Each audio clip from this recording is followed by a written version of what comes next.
Good evening, and welcome to the school committee meeting of September 25th, 2024. We will begin with the Pledge of Allegiance. I pledge allegiance to the flag of the United States of America and to the republic for which it stands, one nation, under God, indivisible, with liberty and justice for all. Before we begin, I will just make a comment that members of the public may listen and watch the school committee meeting via live stream at www.sandwichtv.org and the Sandwich Community TV Education Channel 8. The first item of business is public forum. Does anybody wish to be heard at public forum? Yes? Yes. What you need to do is sign in. Have you? Okay, then you have the microphone. And if you could limit your comments to 3 minutes, I would appreciate it. 3 to 5. Our policy says 3, but depending on the number of people who wish to speak, the chair can limit that time. 3 to 5. Great. Go ahead. Good evening, school committee and superintendent, all other participants. My name is Adriana Glazner, and I have a student at the high school, middle high school, and 2 at Oak Ridge. And I wanted to speak to you tonight a bit about school safety.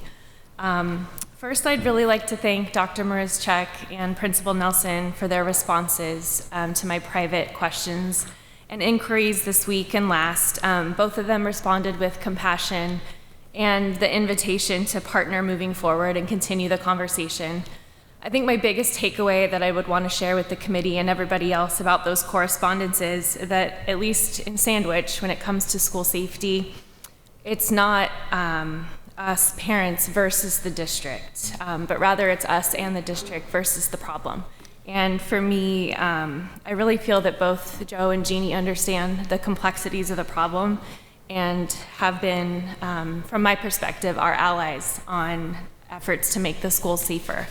I also just wanted to recognize someone that I think, in my opinion, again, is the most important ally right now, and that's SRO Mark Peterson. He's the most important police officer that I believe Sandwich PD employs, and in talking to my son the last couple weeks, there was no assurance that we could give him that had a greater impact on him than the knowing that Officer Peterson could be to wherever he was in 30 seconds. That was really impactful, and I'd like to thank the district and the Sandwich PD for partnering to make that position happen. I would like to ask you to continue to support and fund it, if not expand it. And while the youth of our SROs kind of suggests to me that it's not a position that the PD promotes into, I think it should be. And I hope that it's seen by the force as a really special job that is worth celebrating. And finally, I would just like to really implore the school committee to continue supporting all reasonable school safety measures, such as improved cameras and doors. Thank you for that. But I'd also like you to consider entertaining those safety measures that at some point folks might have thought were unreasonable or extreme. And it seems that as a society, we're really beyond just the statistics. And I feel that at this point, I'm not just asking for measures that keep our kids safe, but I'm asking for measures that help them to feel safe. And the chance of a school shooting, we know, is statistically very low. But the chance of that fear of a school shooting impacting their mental health, I think, is now at 100%. And a lot of our older kids especially, increased security at the elementary schools, that might cause anxiety, because those are the kids that believe they're practicing for when a coyote's on campus, right? And for our older kids, at least for mine, I believe that the security measures relieve that anxiety. They know the possibilities, they know what's out there, they know how they feel about it. We don't even have to project our own fears onto them or tell them about the news. And as the recent incident at the high school showed us, it comes back to, when it comes to awareness, their awareness and their panic, I think that the lid is off, and I don't really think that we can put it back on at this point. So I want to wrap up by saying that I think our students deserve to feel at least as safe as they do at an airport, a federal building, or a Pats game, and right now many of them do not. And if you don't think those safety measures that are in place at those public spaces make sense for our public schools, I certainly respect that position. I just ask you not to dismiss that level of security out of hand as ridiculous or extreme. And you don't have to think metal detectors or clear backpacks are a good idea to understand, while other people would think they're a good idea. Asking for as many protections as possible towards our most precious citizens' health and safety, mental health, security isn't too much to ask. And I don't think the success of those measures will be judged on the security that they, the violence that they stop or the violence that they allow, but I think their success will be judged on the peace of mind that they bring our students. So I'm just asking you to consider, I think the epidemic is extreme. I think the fear that some of our kids are feeling is really extreme. And I just ask you to keep talking about solutions, even if they might have at one point seemed extreme as well. So thank you. Thank you very much. Does anyone else wish to be heard? Yes.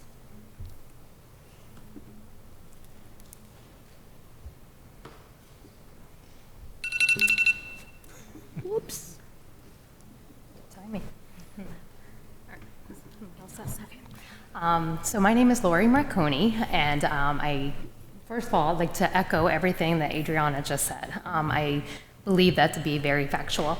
I did have correspondence with both the superintendent and the high school principal the first week of school, and they both, were excellent with their responses and very compassionate, and I appreciate that very much. So in lieu of all of that, I do not envy their job. They have a very tough job. They have a lot of lives in their hands that they have to figure out how to protect. And I don't envy your job. So thank you for being willing to listen to all of us, all of our concerns. And, I know this one particular student that is one student in one grade. And there has to be lots of students in all of the grades that this could apply to. So my major thing that I want to talk about tonight is a very hot topic is the cell phone policy. And it's fine for my 8th grader. I have an 8th grader and a senior. My 8th grader is fine with the policy. She keeps her phone in her backpack. She's never got it out. She never has ever gotten her phone out. She has no problem with that. My senior, it's a different story. I've already had 2 phone calls. He's already had 2 infractions because for 3 years he was on his phone and, made honor roll. So it's kind of like, well, I guess you're doing okay. So I'll just, deal with it. But he's already had his phone out, and both the administrator and myself have talked about the fact that I guess there are lots of students that sneak and do it. My son is not sneaky, and he's like, I just don't hide it. And I'm like, well, sounds like everyone else is doing that, so you probably should. But my concern lies with the 3rd infraction, being that then the cell phone is taken away. Like it's got to be, turned in at the office for an entire semester is what I'm told, and what I've read that, it is advised to leave the cell phone at home, which obviously that's not an option for us because he drives to school, he drives his sister to school, he's got to bring a cell phone with him, obviously. So I'm all for having a policy in place. I'm all for you have my support 100%. Like he should not be on his phone throughout the school day, but I would like for him to have a cell phone in case there is emergency, in case there is a problem, because let's face it, there's no way to prevent 100% with certainty that a student's not going to bring a weapon to school. We know that there are troubled students that live here in our town, and we also know that most of the students do not put their backpacks in the locker. They carry them around all day long. I've had 3 students go through Sandwich, and they're like, oh yeah, we have a locker, but no one uses the locker. So, I guess that is what it is, but there's no way to enforce, unless we take those extreme measures of metal detectors or clear backpacks or something like that, there's no way to prevent a student from bringing a weapon. And then what happens if a child has that 3rd infraction? I want to say my child probably won't, but I'm also a realist, he probably will. Let's face it, he probably will have that 3rd offense. I just don't want his phone to then be in the office for an entire semester. In case there is an emergency, he can't even call 911 or me or anything like that. So that's all I wanted to say. I wanted to put that out there that, maybe we can discuss policy, moving forward, how that works. So So thank you for listening. Thank you very much. Does anyone else wish to be heard at public forum? Seeing none, we will close the public forum and move into the next item, which is our student report. Is our student here? Our students are here. Welcome, come right up.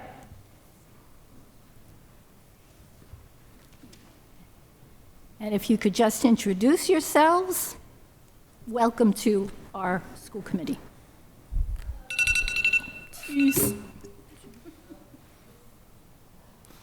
Sure, lights are green. I got it. Hi, everyone. I'm Shreya Shukla, and I'm a junior in Sandwich Middle High School, and I'm going to be, for the upcoming school year, I'm going to be the school committee student representative.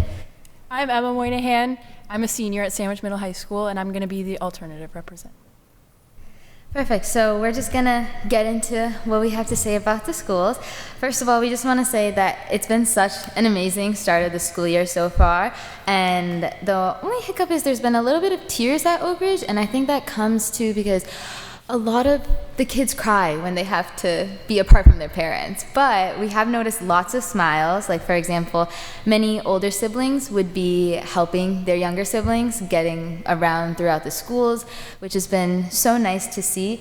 And I just remember when I was younger, I was like on the school bus, and obviously when you were in first grade, you couldn't sit in the back of the school bus. So my brother sat in the back because he was older than me, so he was in 6th grade and I was in 1st grade, so I had to sit at the very front, and I would peer over the seat and I'd be like, hi, and he would always ignore me every time.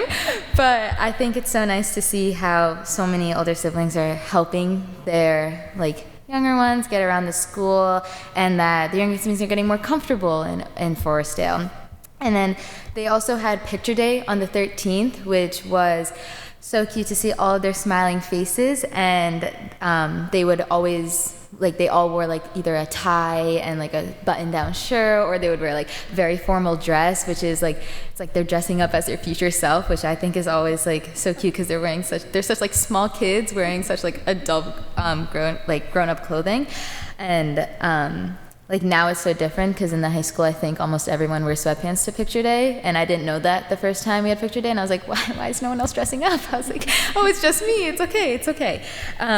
Which I think, I remember Picture Day was such a special part of elementary school, and I'm glad that they all get to experience that.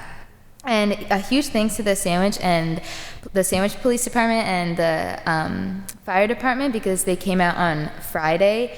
They offered high fives to the staff and students, and I feel that's just such a good way to unite the community and to get everyone to know each other's faces, and the students know who are these people that are going around our school, and then they get a way to connect to them, see some smiles. And I remember if it was a special guest as a reader, or even something like this, it just kind of brightens up your day because you're they recognized me, and then it's you get recognized by the officers, and it's just a great bonding experience. So Forestdale overall has had a very good month.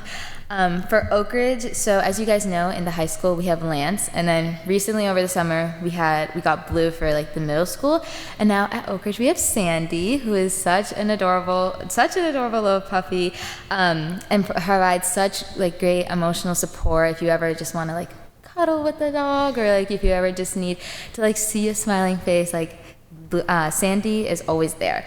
There's been also lots of renovations, such as a new gym floor, a new multi-purpose room, and a new playground, which I think is the best part because they have a new basketball court, wall ball, and 2 Gaga pits, which I wish I want to go back to that playground and have go and hang out there, because although I will miss the monkey bars, which I think I fell out of every single time because I had terrible balance, but I wish that I could go back and play in all those new additions that they have. And I don't know if you guys seen the new gym floors in the multipurpose room, but they have the Oak Ridge logo on it, which I think is so great because it adds a huge sense of BKP there, and I feel they're gonna hopefully carry that throughout when they go to high school. And also, something that I thought was really cool was Story Walk to Life, which was brought by Dr. Dunphy, and it's essentially just a walk that they take, but along the path they have parts of a picture book. And I thought that was so cool because, like, you know, a lot of kids, like, sometimes they just need to fidget with something when they're learning, or they need to move around a little bit while they're learning, which is great. Like, everyone has a different style of learning, and I felt like having like a walk and reading aspect of it was like a really cool way to like get someone outdoors and have them move around a little bit, and they're still like they're still learning because they're still reading. And I thought that was really cool to see because like I had never seen that before, and it was very creative. And also at Oak Ridge, we have a new vice principal, Dr. Stevens, who is super sweet and like warms everyone's hearts and inspires so many people. I know a lot of teachers have been saying that they've been like very motivated by Dr. Stevens, and Dr. Stevens has just been a great asset to Oak Ridge. So that's been so far for Oak Ridge and Forestdale. Now, for the high school, I want all of you guys to open Duolingo on your phones. I want you to download Duolingo and then add the app and then add the language Finnish, because we have Finnish students coming to Sandwich Middle High School starting this Monday, which is so exciting. We're going to be meeting them on Friday to go to a Red Sox game with them, and if they don't sing Sweet Caroline, I'm going to be very, very disappointed in all of them. I hope that they also get like lots of merch and they are decked out in Boston gear. And then Sunday we have a cookout, which is like we're going to be like meeting them again. And then from there, like the Finnish students will be staying at some of our houses. I know I'm having a Finnish student at my house, and so is Emma. And they're going to be like staying with us throughout the week, shadowing us. It's going to be like a little exchange program. It's so great. So Sunday from the cookout, they'll be with us. And then the other like major important event is that on Thursday, we're gonna have at 10 a.m. We're gonna have presentations in the library for all the research projects that we've been working on for the past year. And the two things that they're very excited about is actually the football game on Friday, which I think is great because as you guys saw like at our past football game, there's lots of BKP, which we love to see, and I really hope that they get to experience the school spirit that we've been having recently. They also really badly want to go to Sephora. So I'm very excited for that part because I just want to see them all like be so like excited to like go in there and see all the makeup products. I don't think I've ever seen anyone so excited to go to Cape Cod Mall. Like out of all the malls, Cape Cod Mall. I was like, wow, that's really great. But I know this is such an exciting experience for them, and I know all the students that are involved in this are so excited to have them here. I know I'm really excited. My mom's been like prepping like the beds and everything, and I'm like, Mom, like I think they're really okay. She's like, no, we need to get them all this stuff, and I was like, okay, we will. And I know a lot of people are like making little gift baskets, so that's going to be very great. And then Friday, September 13th, the senior class had their senior picnic, and it's really sad a little bit because I'm close with a lot of the senior class, and I remember like going to their 6th grade chorus concert and being like, wow, they're so great at singing.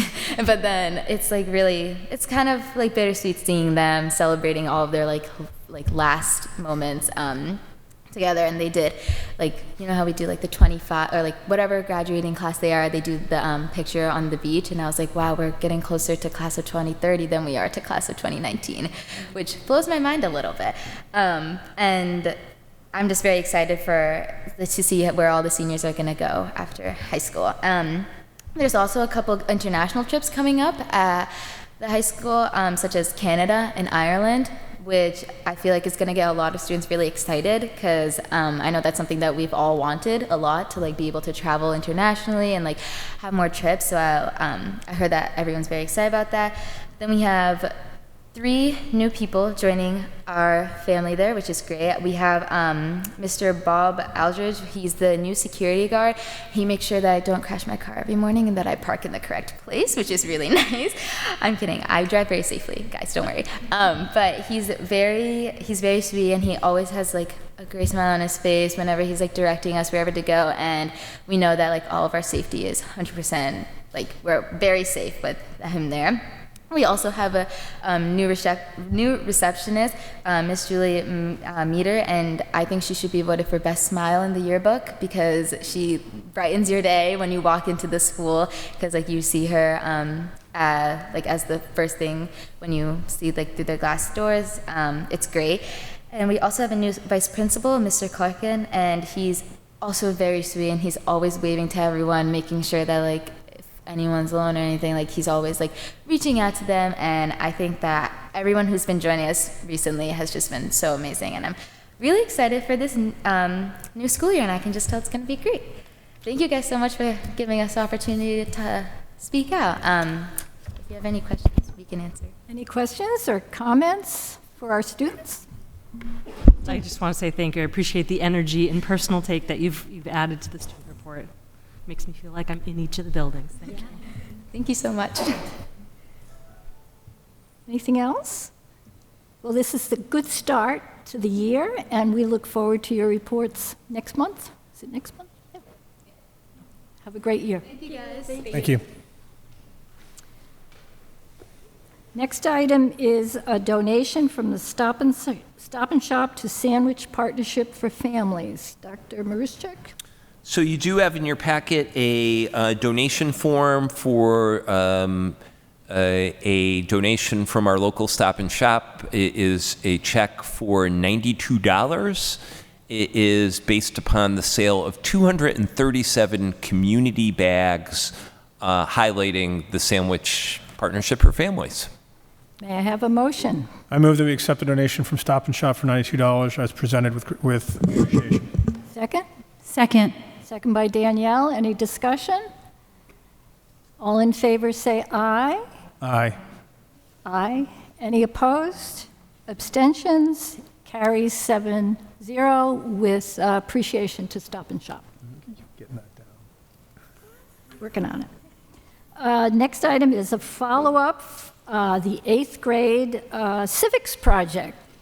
So we have tonight, we have Sierra, Raphael, and Quinn, who are 9th grade students. If you guys could come up here along with Mr. Duffany. I think the date was something like April 24th of this year, where they came before you. Based upon the work that they did as one of the class projects as far as their 8th grade civics project, to kind of do some research with regard to the current, or then was the current state of the outdoor basketball court at Sandwich Middle High School.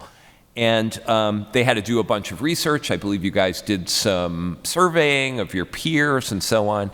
And then you had discussions with people like the Sandwich Park and Recs director, the illustrious gentleman in glasses to my left. And I just kind of wanted to show that series of meetings and that research that occurred in the spring and where we are right now. And Mr. Soreau, maybe you can kind of pick up the conversation. Well, I'll begin up front. I don't know if you remember, but in that class, I said this might be closer to reality than you think. I did not think it was going to be that close to reality. So it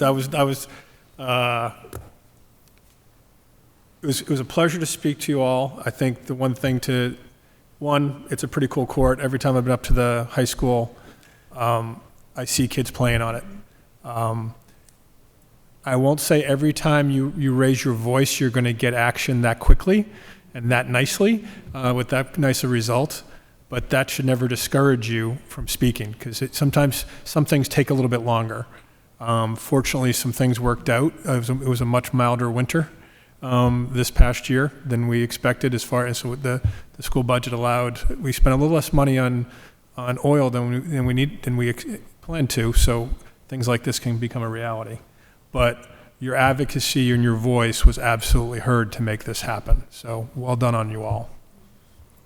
Would the students like to make some comments about the process, how you felt, what went well?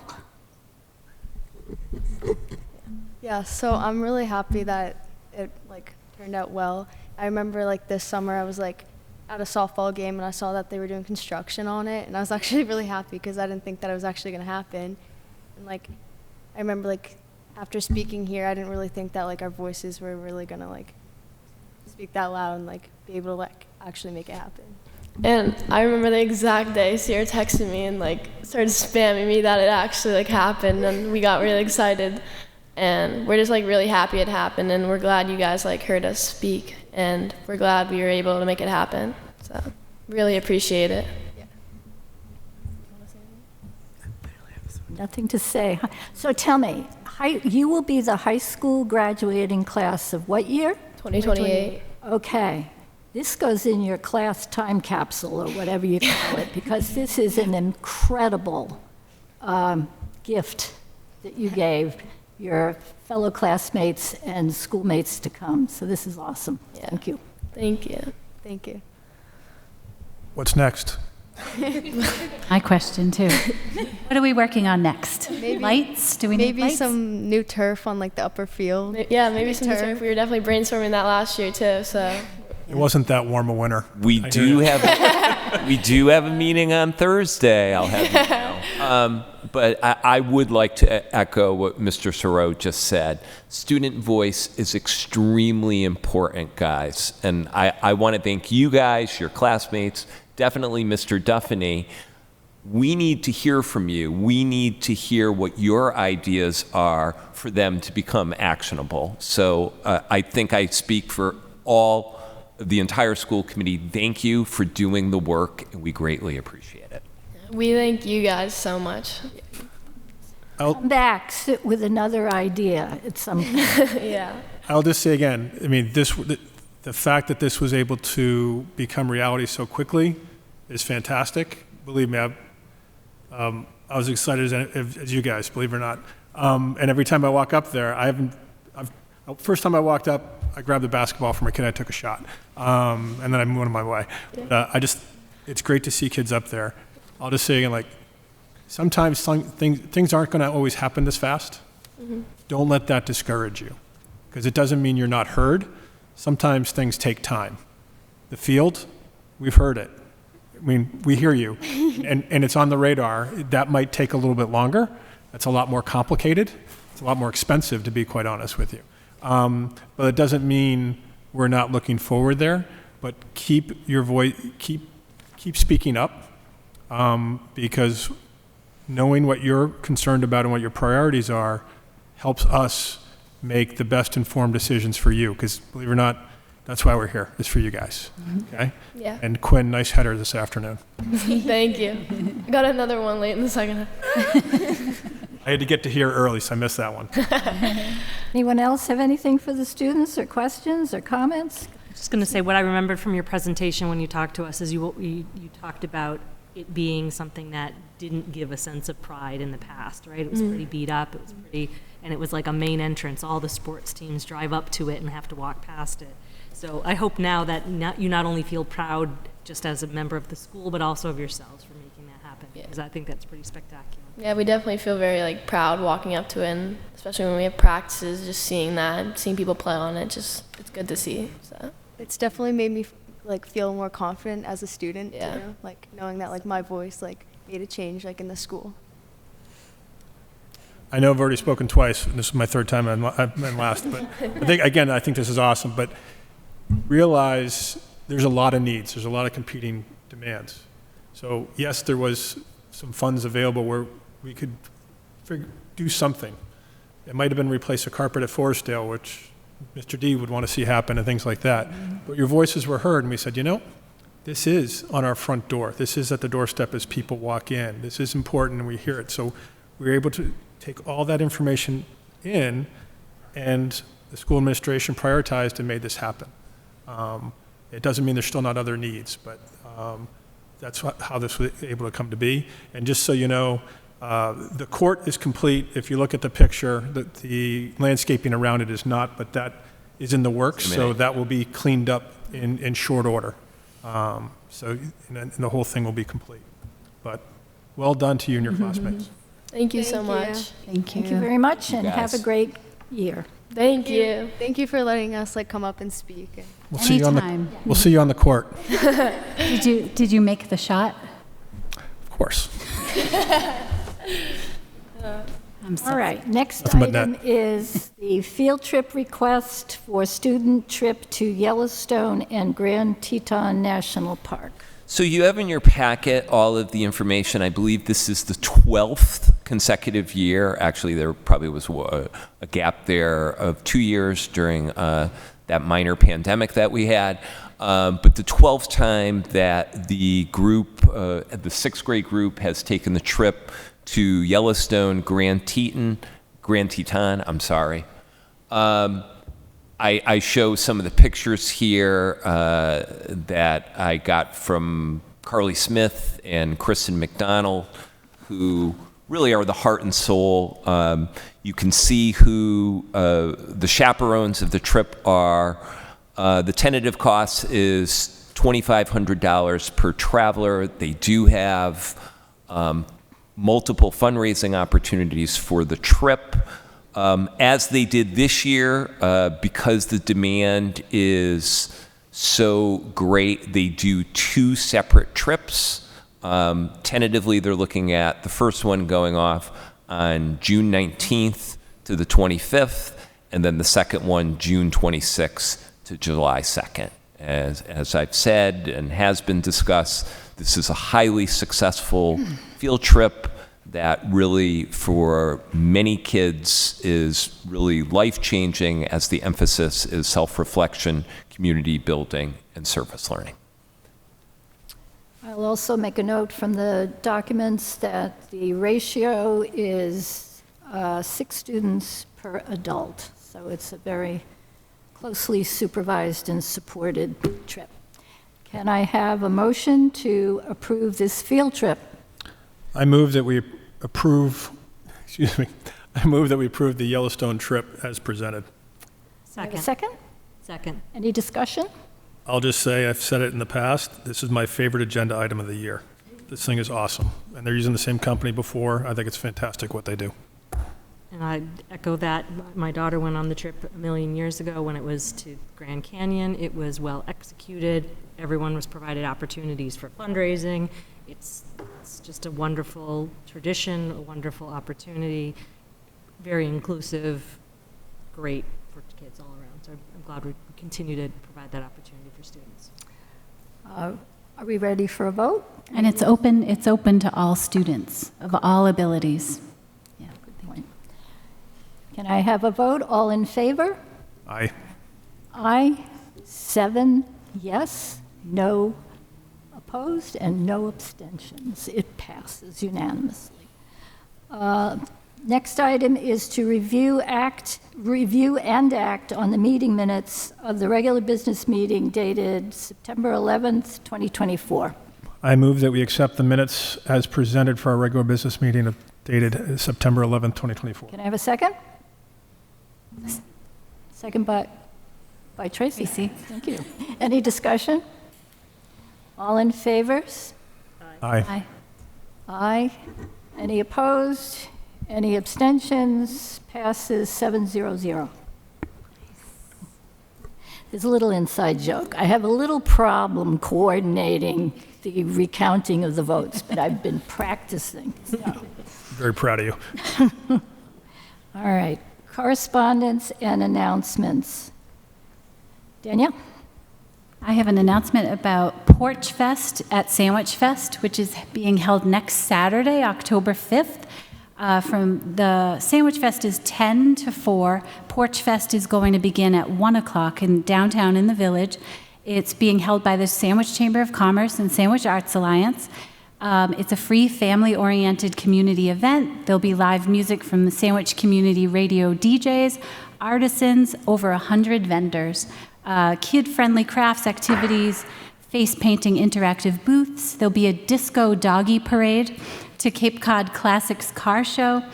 And then you can stroll around the village to the talented porch musicians throughout the town. And Ride Away Kayak is going to be giving rides out on Sham Pond. There'll be a beer and wine tent and food trucks along School Street. Treehouse Brewery will be there, Canterbury Market. So spread the word through PTA, social media, school newsletters. It will be a fun-filled day for our entire community. Next Saturday, October 5th. I will just say that you probably received your catalog for the MASC joint meeting. The resolutions are there. If somebody is in attendance that wants to be the delegate at the next meeting, we can vote on that. So read your little pamphlets. Little light reading. Okay, superintendent's report. All right, good evening, everybody. A couple things on my update. First and foremost, I shared with you in the packet the letter that went out to our community on Saturday evening, co-authored by myself and our Chief of Police, Jason Keene, regarding the incident that occurred last week at Sandwich Middle High School, where we had an unfortunate situation where a vague threat was directed at a student from another student. And then, unfortunately, we had a situation where a lot of rumors and hearsay and things of that nature proliferated quite quickly, first through Snapchat and then through social media. This is my 35th year in this business, and unfortunately, there isn't exactly a book that kind of gets into how you exactly communicate these types of unfortunate situations. But as was communicated out in that correspondence to our families, you have to use common sense, and you have to communicate effectively and in a transparent fashion of what's happening, but you also balance student privacy. And I'm more than happy to take questions regarding this, and I do have a lot of compassion, as I know the staff does, the administration at the middle high school, for the anxiety and in the anxious times that we live in. But there has to also be a modicum of trust that the people making the decisions are making solid decisions, and as I say in my correspondence, first and foremost, looking at the utmost safety of the entire school community. So I think, there's lessons learned in this. We do what we can to communicate as quickly and as proactively with all of our stakeholders. I think this was a highly unfortunate situation, and sometimes young people make some challenging decisions. But again, we're still in a situation where we are balancing transparency with student privacy. I do want to thank Chief Keene, our 2 SROs, and the entire police department. I think the relationship that we've cultivated, I have a very, very high degree of confidence with respect to the responsiveness and the professionalism that the police department exhibits in working very closely with us. I'd like to just invite Chief Keene to the table as we finish this discussion, just so that folks at home can see that he's here. And he's really been a partner with the district over school safety. So, I'm sorry, Jason. So that in general terms, and again, from a communication strategy, we get the word out, and we get out the word, again, unfortunately, sometimes to dispel misinformation or things that may be rumors. And again, the communication and the degree of communication is going to be commensurate with whatever the threat actually is. So I don't know if you have anything to add to that, Chief? Yeah, no, I mean, every threat that is reported to us or that we identify through our SROs, we take very seriously, no matter how small it is. Oftentimes, when there's threats made of this nature, we will immediately do a home visit with the student, where the student lives, and especially if there's any chance that there is any weapons in the home, we will go there. We'll do make our best effort to do an inspection and make sure that everything is secure, and that they don't have access to any weapons of any kind. And it's crucial for everybody to understand, too, that when a threat is made like this, the student is not allowed back in school right away.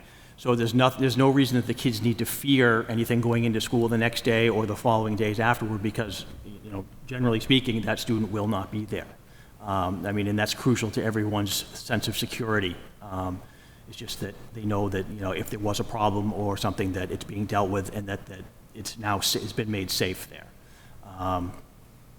You know, our two SROs are both fantastic, and I'm very grateful for, you know, the addition of Officer Huska. They have had a very busy start to the year, not only with this incident, but there's been other things going on, and if we didn't have a second one, I would really pity the sole SRO that we used to have, because they would be buried. But they're a great team. They've been working very well together, as well as with other SROs in the area from other communities. And I'm really excited to see what they can do moving forward. Thank you. Bert? Has the student been criminally charged? Yes. Yeah, we filed charges, and the charges were accepted down at the courthouse. And what is the charge? I really can't get into what the charges are at this point. I assume they're not public then? They're not what? The charges are not public? No, they're not. So if the student is below 18, does it stay in juvenile court? It will be in juvenile court, yes. And that is closed, that is generally closed? It is closed, yes. Is there, this is more for Dr. Maruschek, is there a route to expel the student? There is law known as Chapter 37H&1 that speaks to felony charges and long-term suspension / expulsion. And how, I don't know if you can say this, but how is the student back in school now? I can't get into the specifics of discussing something on an individual case. Okay, all right. I'm not a lawyer. Thank you. Any other questions around this issue? So there's obviously a big difference between what Dr. Maruschek is able to communicate regarding situations and what the police are able to communicate around situations like this. And there's certainly a lot of, from reading social media, a lot of confusion about what you can and should be telling everybody about what's going on.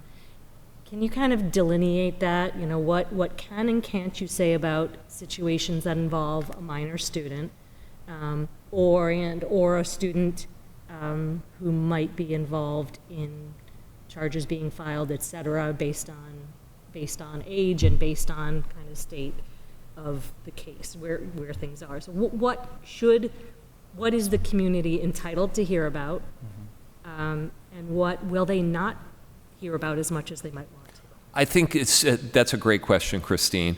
I think in very, very general terms, not myself, any school administrator, or any school staff member should be discussing the academic or disciplinary records, or even things like attendance records, with anybody other than a parent, a guardian, or somebody who is detailed as a guardian. Okay, so a public discussion of any of those types of records is completely inappropriate. And intentionally, to go back to the agenda item, the communication strategy, that's why in general terms, things are discussed. You could speak about a specific incident, but as far as the disposition of the case, it is completely inappropriate. Yeah, and there's very little that we can put out as well. I mean, as far as, you know, the specifics of the case, or even the identity of the person or the charges that are being filed. There's so many restrictions in place that we just can't do that.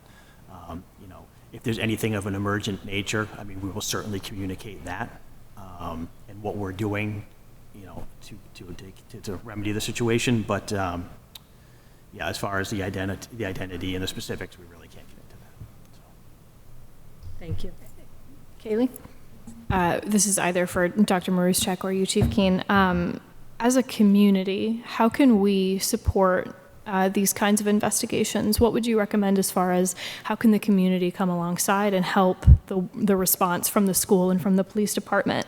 One of the public comments spoke to sort of this climate of fear. I just didn't know if you had any recommendations on how we as a community can assist in improving that climate and making sure that the students sort of have an accurate picture. Yeah, I would encourage anybody that if you have a suspicion or if you hear something or you just have some sort of a gut feeling that something isn't right, that you contact us and you let us know, and that way we can look into it. Unless we know about something, we can't do anything about it, and to encourage just others to, if we are investigating something, just to don't be afraid to speak to us. You know what I mean? We're out there trying to protect everyone, and I would just like to, everyone just, I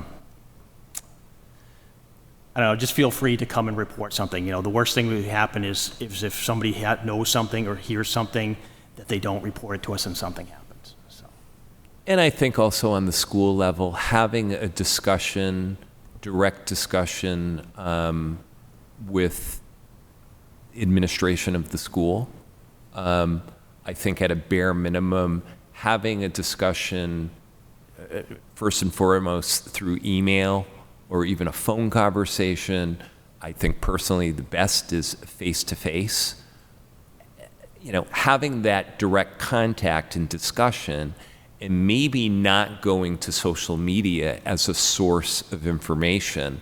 I think sometimes, unfortunately, it perpetuates that anxiety and some of those troubling feelings. I think we need to do that as adults, but I also think as students and the work as us as educators in working with students.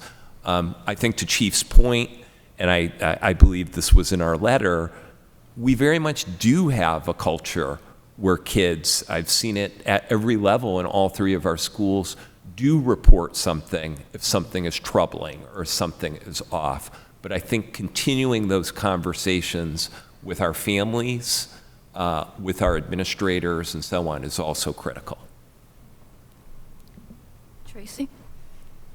Just to piggyback on that, what are the opportunities for people in the community that want to learn more about what other options are being looked at or what other measures can be taken? Like, are there any committees or places where people can come with those kind of questions beyond like conversations that I know are private because it has to do with safety that can't be public?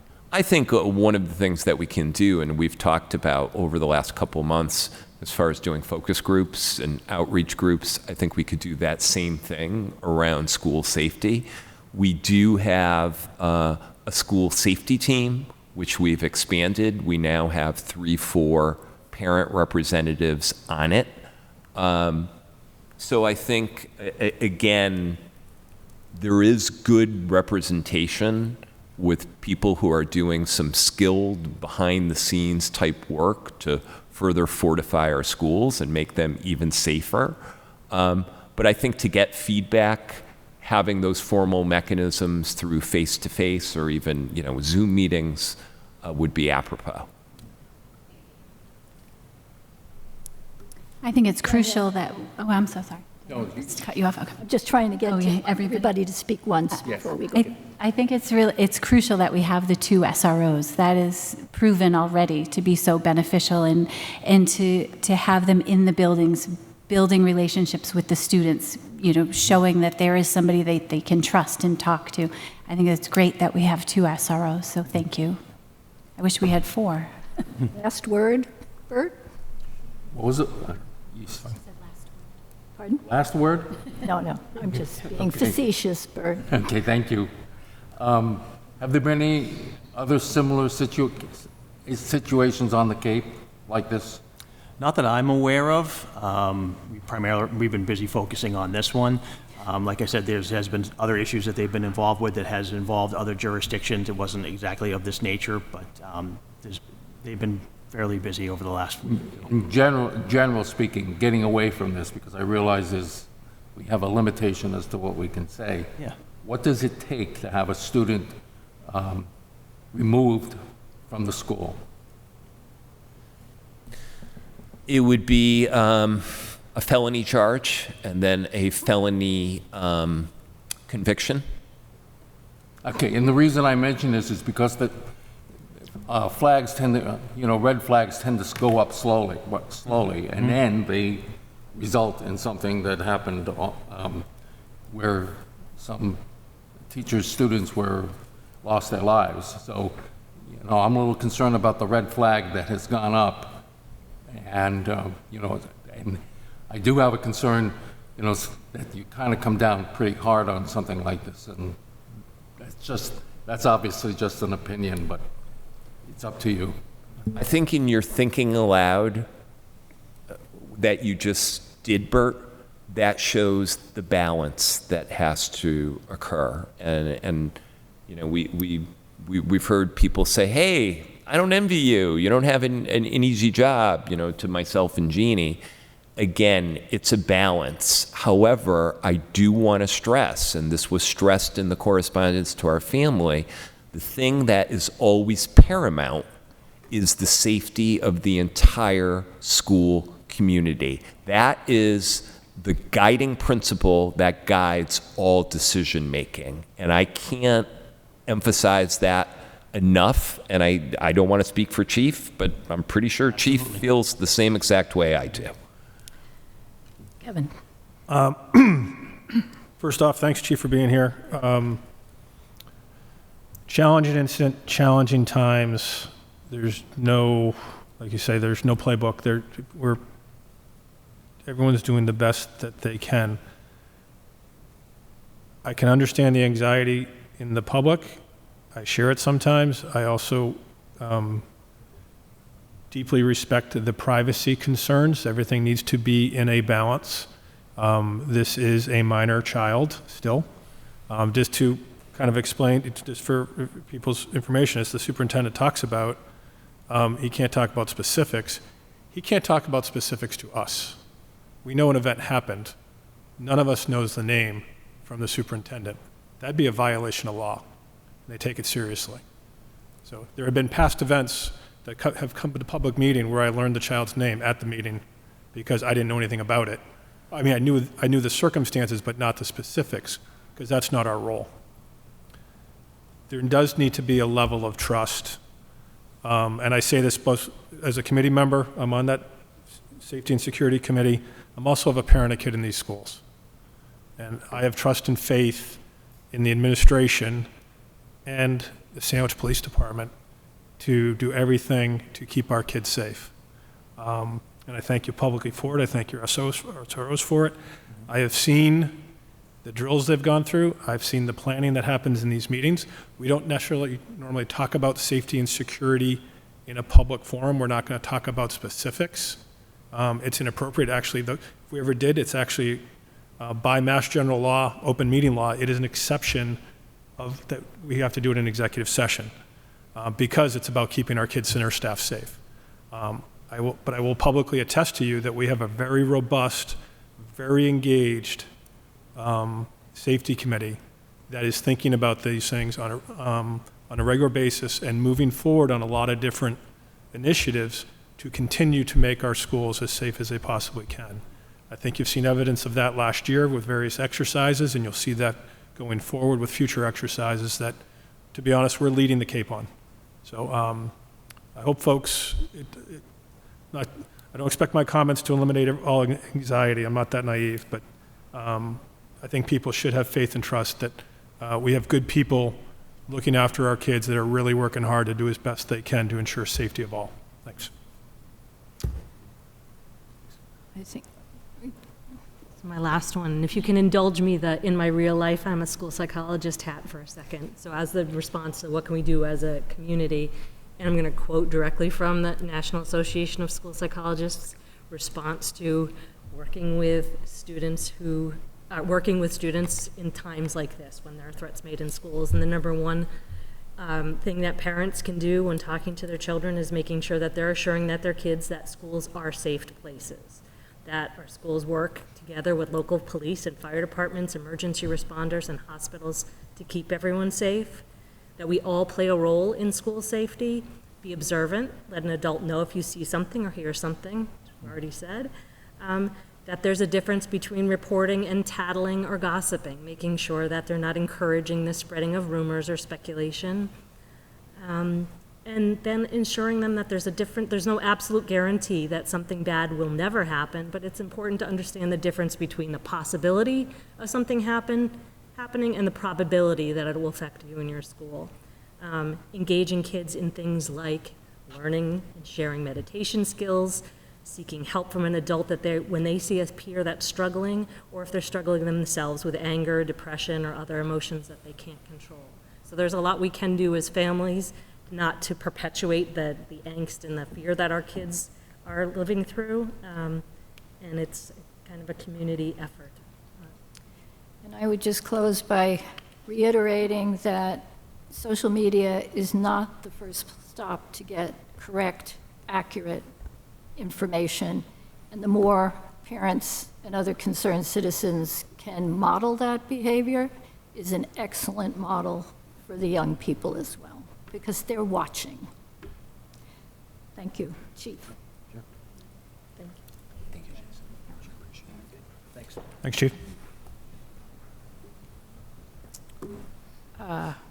So the second piece I'm going to transition to is something that we started last year, and DESE releases this information. As a matter of fact, they just released the information for the first time last week on school attendance data. So this is kind of the 10,000-foot view, but I've broken it down by school. So by 2019, that's referring to the 2018-19 school year. Then in the far right column, you see 2024. That represents the 23-24 school year. So I've got two pieces of data here. You can see what our attendance rates are on average over 180 days. And then in the parentheses, that represents the average number of absences per student, okay? You'll notice 2 years are missing there, 1920 and 2021. It's the midst of the pandemic, and honestly, the general consensus is that attendance taking for a whole multitude of reasons was not great. You can see with Sandwich, we mirror statewide and also national data where the amount of absences is significant post-pandemic versus pre-pandemic. 93.5% attendance rate. It's not horrible, to be 100% honest, but if you look at where we were pre-pandemic, right around 96%, that is a decrease. You'll find a trend that our largest absenteeism is actually at Forestdale, which kind of seems counterintuitive, but it's actually not. And I'll talk a little bit more about that. Realize kindergarten is not mandatory compulsory attendance, and that's essentially 1/3 of your school. So we'll talk a little bit more about that. But as you can see, that is the data. The stuff that is getting, and you can see we're slightly better if you take a look at the state data. But as you can see, a slight decrease in attendance rate with an increase in the average number of absences. The thing that still remains in the news is this whole notion of chronic absenteeism, and these are just some headlines literally from this calendar year that talks about, yes, it's decreasing, but not enough. And keep in mind that the state defines chronic absenteeism as any student that's missing 10% of the school year or more, which would be 18 school days or more. It is what it is. There is no differentiation of excused or non-excused absences. So if you take a look at the state, the chronic absenteeism rate pre-pandemic was 12.9%. Then in the delightful 21-22 school year, it jumped up to almost 30%. And then you can see the decrease over time, but it's still persistent at a hair under 20% the last school year. If you then overlay sandwiches data, which is in the blue, you can see we did have a nice decrease from the 21-22 school year of 27.2% down 10%, but actually from 23 to 24, we had a minor increase in our chronic absenteeism. So to put things in perspective, across our district, roughly 1 in 6 kids is chronically absent, has at least 18 absences. So if you look, our increase overall is 129% in that time span pre-pandemic to last school year. And again, the biggest increase is at Forestdale, where you've gone from 2.1% to 22.4%. And again, I'll say a little bit more about that. I also took the time to take a look at our staff attendance. Our staff attendance, again, that data mirrors the student attendance data as far as increased absences post-pandemic versus pre-pandemic. To be fair, in looking at the average number of absences, this is inclusive of everything. So this would include maternity leaves. This would include somebody out long-term for disability or a serious illness. It would also include professional days and so on. But again, in an apples-to-apples comparison, you're talking about increased absences pre-pandemic versus post-pandemic. So as I discussed last year, and I think I shared in the packet a couple articles, a recent one from the New York Times, another recent one from a U.S. News and World Report, there's many pieces to this puzzle, okay? There's the issue of more and more families where parents or guardians are working from home or in a hybrid situation, particularly with younger children, that there might be more of an inclination to keep their child at home versus sending them to school with the sniffles or some type of illness. I think technology sometimes can be a dual-edged sword, where it's great to have that expectation and to stay in the know, but there's also tacitly a piece where there's an expectation of, oh, well, the assignments are posted on Google Classroom, and therefore, if I miss a day or here, it's no big deal. I can make that up quickly. But per our previous conversation, there is increased anxiety. There is increase, as we've been talking about for some time, more mental health issues. There's additional stress and demands in the teaching profession. So I think those are all factors. I think that more importantly, the piece that is the solution building, and I think it's got to be a collection of both carrots and sticks, in the sense that really instilling that sense of belonging and checking in with our kids and having those social emotional connections is really the key as far as talking about protective measures. We made this the focal point, kind of looking at this data for our district leadership team meeting this morning, and talking about things like home visits and the work of our social workers and intervention during the wind block at the elementary level and nighttime at the high school. So in some extreme cases, we do file a 51A application or a CRA application after the 7th unexcused absence. But you got to realize there's communication with the home, there's communication from office staff to the family before we reach that point. So this is something that we need to continue to work on, but I did want to share this data as we do on an annual basis. So if there's any questions, I'm more than happy to answer them. Thank you, Sue. I'm kind of curious about the family vacation, the ones that people take not during the school, during the school year, but not during school vacation.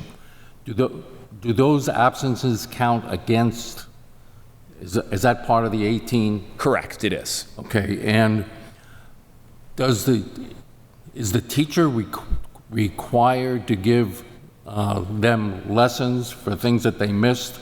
In other words, would they be making more work for the teacher because the parent wants to take a vacation?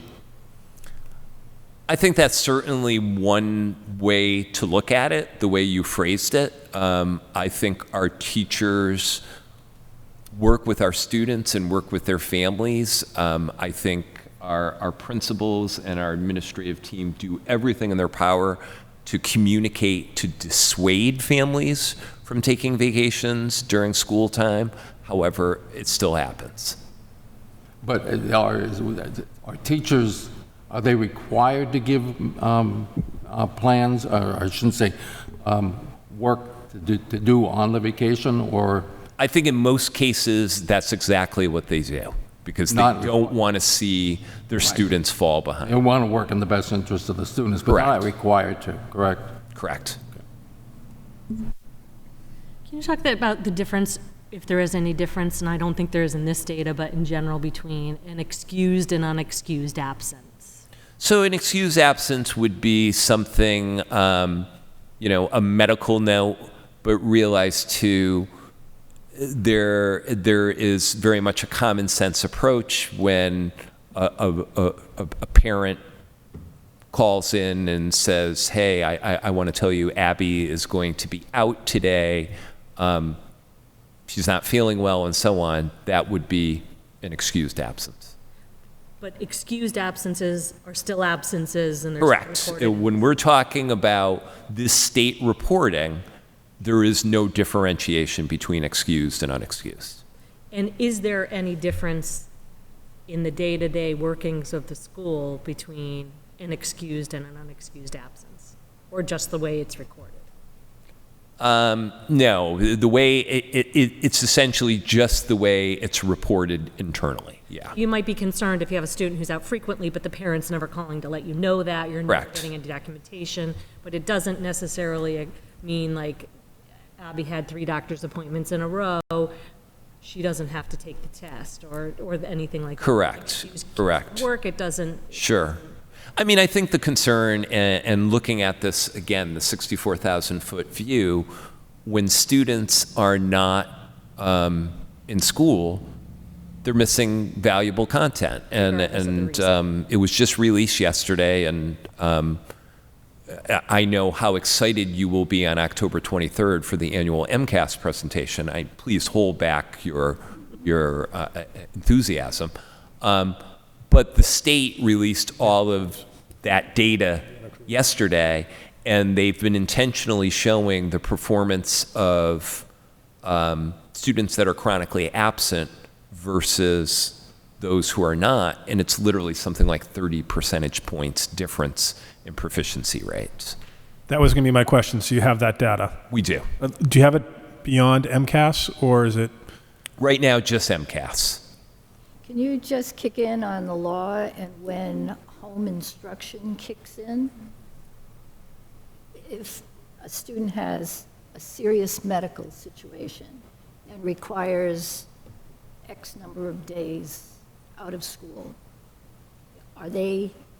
when does home instruction kick in? Yeah, so that would be, there isn't necessarily a hard and fast rule, but something like that, what we would probably do is we would do a temporary Section 504 plan, and part of that is we would provide tutoring for that student if they could not physically come to the school. So my point is, under special circumstances, there is a provision for a student to have the opportunity to keep pace, Absolutely. and which differs from the periodic here, there, and accumulation of 18 days. Absolutely.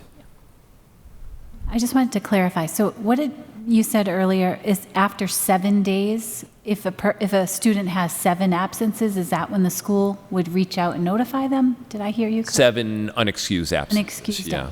Okay. So the parent's not calling in. It's Yeah, and realize that wouldn't be a surprise type situation. There would be numerous reach outs, correspondences before you got to that point. Okay. Thanks.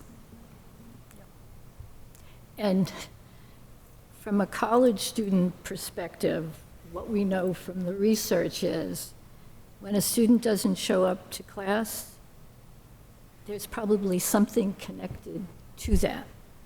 And so what the teacher who reaches out after the first absence and expresses concern, that enhances the connection of the student and the family to the school.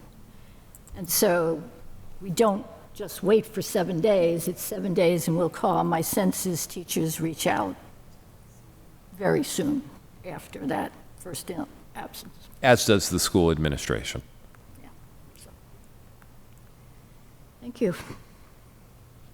Next item, other topics not reasonably anticipated by the chair. Anyone? I don't have anything. New business, student support services, update and review of new IEP form. BJ McNamara, Director of Pupil Services. This is huge, and I went through the training program on the website, and huge changes, positive changes, but huge changes.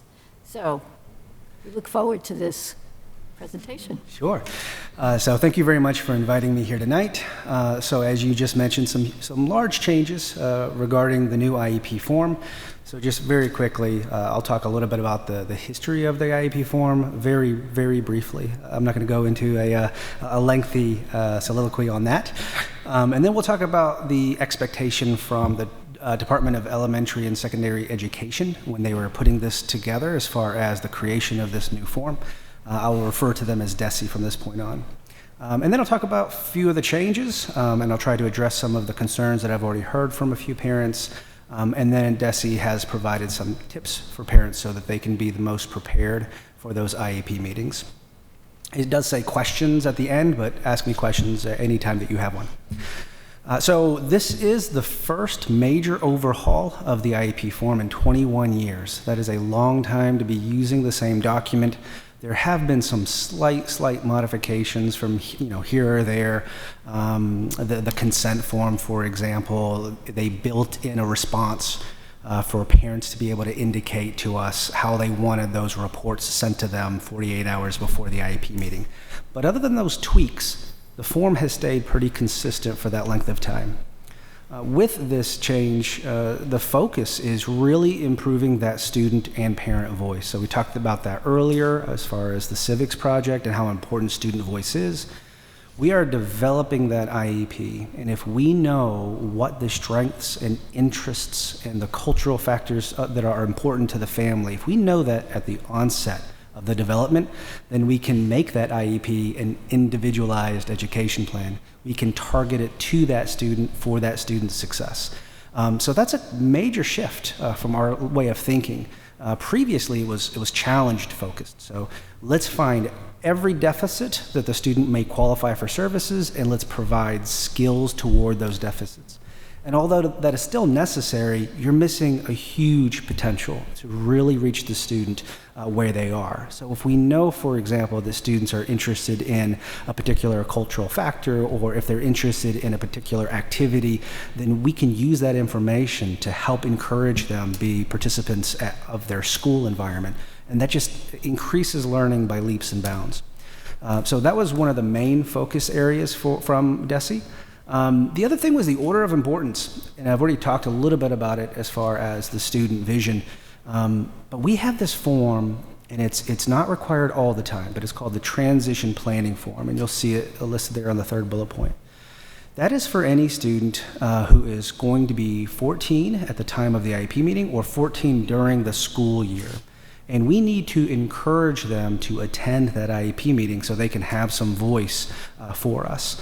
But it also allows us to talk about college and career planning. So we want to know from the family, and we definitely want to know from the student, what is it that they want to do? What is their living situation? What kind of vocation are they interested in? And so previously, what we would do is we would kind of develop the entirety of the IEP, and then the last thing that we would talk about, if required, was this transition planning form, which is completely backwards. By that point, we've already done the work to develop the IEP. So many conversation points or topic areas are lost because you're putting it at the end.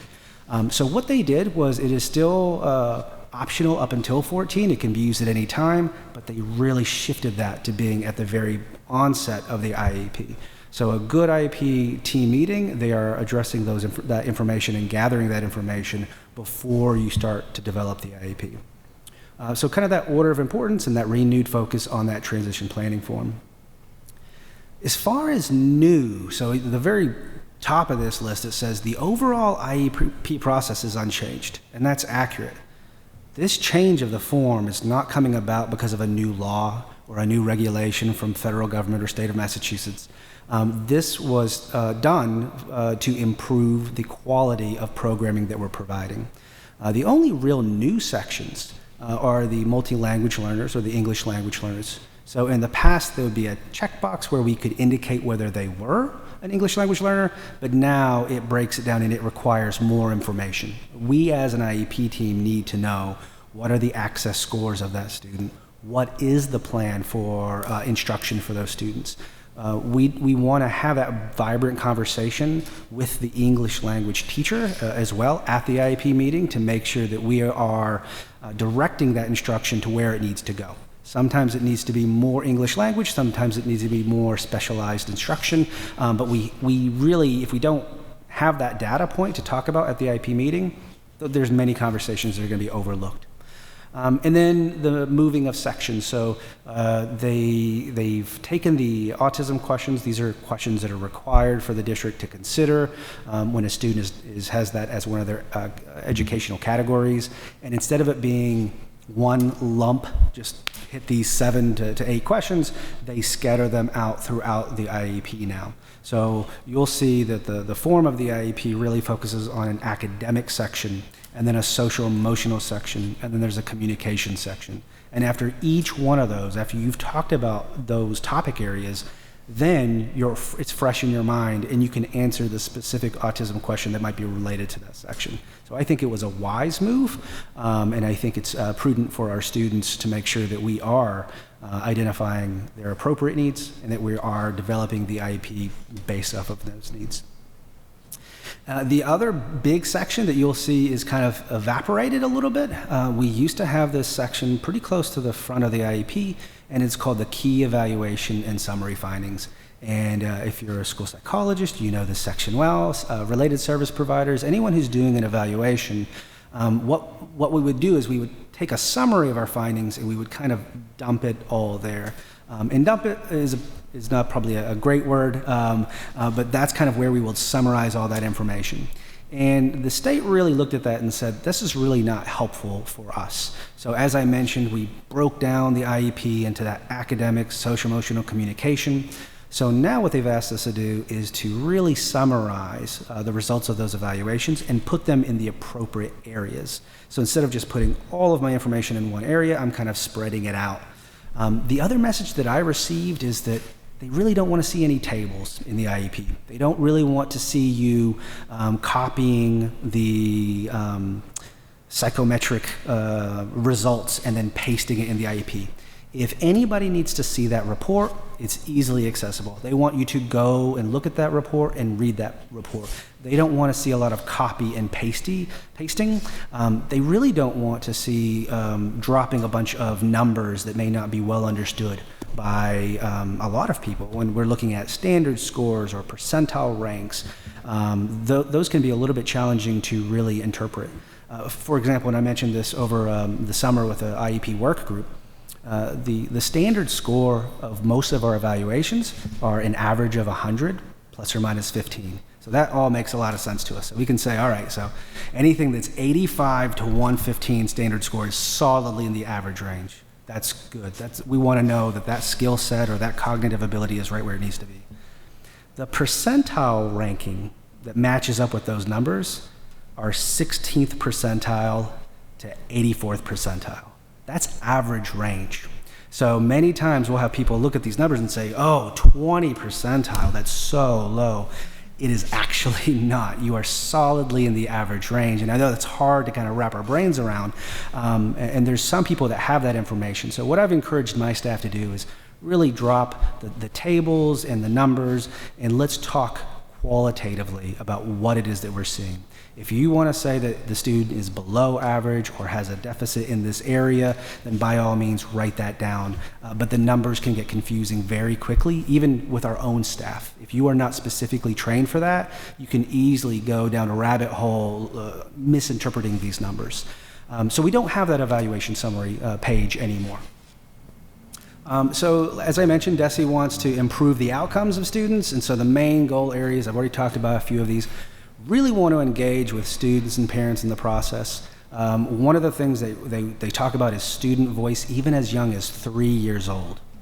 We want the student to talk about their strengths, what their interests are, and we can't think of it so much as verbalizing. It can be any way of communication, and so that can be drawing pictures. It can be us observing students and what do they play with? What is it that they like to do in school? We want to capture that information and bring it to the IEP meeting. So one thing that we have to do as educators is we have to start collecting that data before the IEP meeting. You can't just show up. You shouldn't. You should not show up to the IEP meeting and start asking these questions and this be the first time that you've asked. You should have already collected this through multiple means so that when you come together, you already have the basic information you need to develop a solid IEP for the student. If you could just go back to that real quick. So making sure that language is easily accessible. I already talked about the standard scores and try to avoid them, but we also, we're encouraged to write both our psychoeducational reports and the IEPs at the 8th grade level. There are times when we will try to write a report and we want to do a solid job, good job, and we want to convey that we really understand that child. And sometimes we lean on using jargon or language that the parents are not familiar with. And so I've challenged my staff to really summarize the results in a way that clearly communicate to everyone. The parent cannot be a solid participant at the IEP meeting, and they cannot be a consumer of this educational knowledge if we continue to use acronyms and jargon that is not well understood by the parents. So I've really challenged them to do that. And then the last two goals, I've already talked about the transition planning, but they also would like us to focus on educating in the least restrictive environment, which we've talked about here in Sandwich for a couple years now.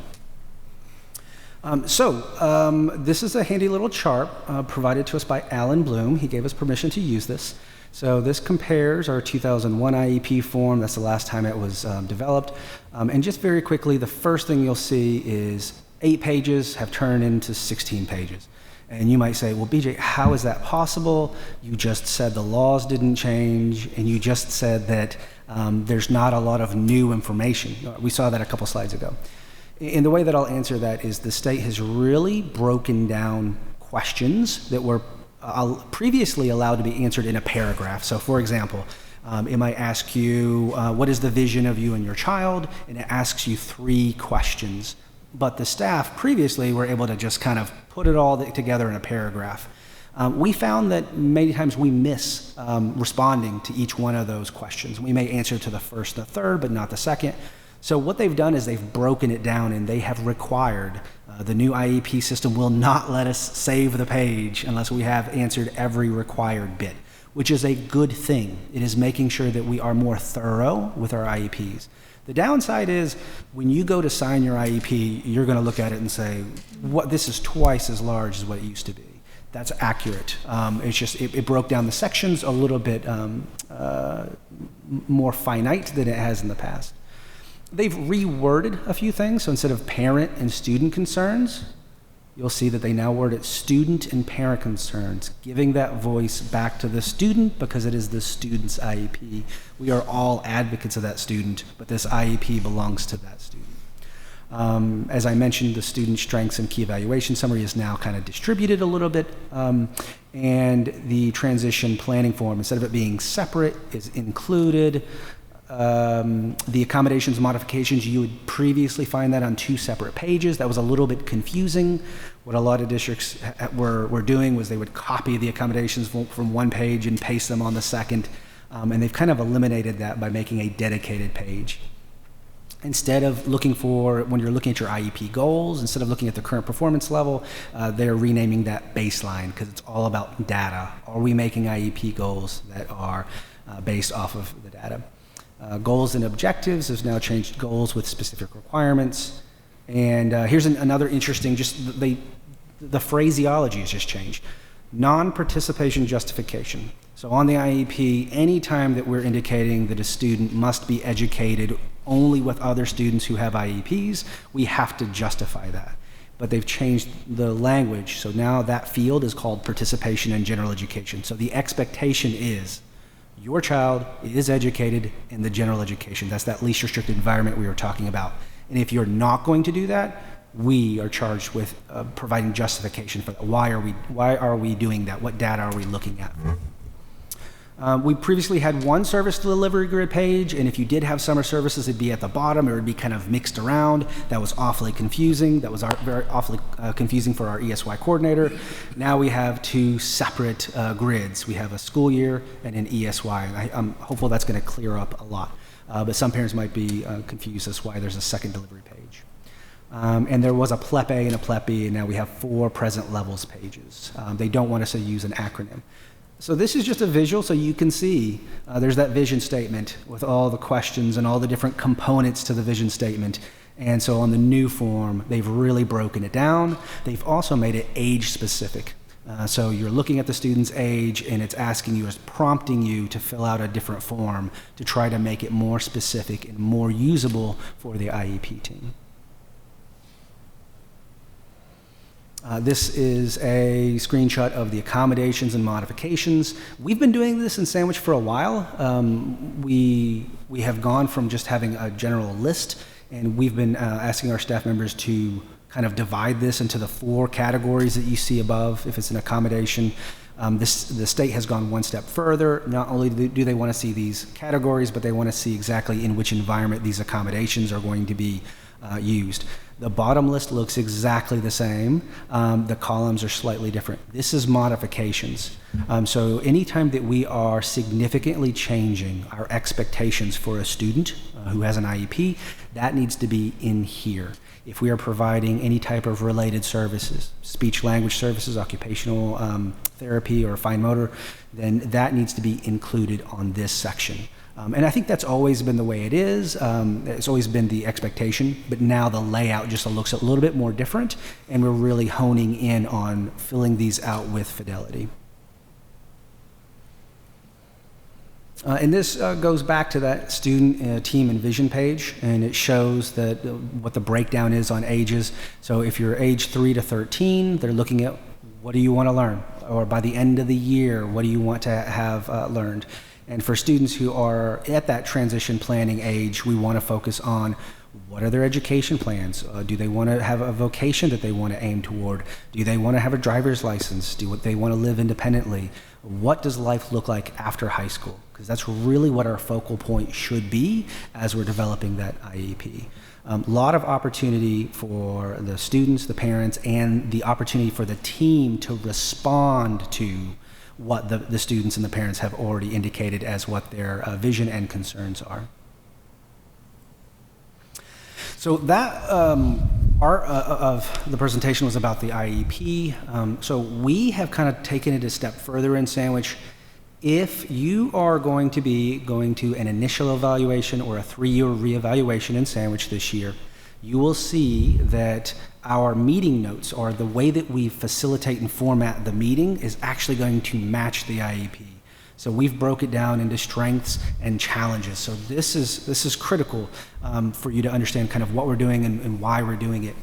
Previously, for an initial evaluation, we would have different related service providers who would be coming in with their reports, and then we would turn our attention to the school psychologist, who would go for 10, 15 minutes, wrap up their report, and then we would go to the speech pathologist.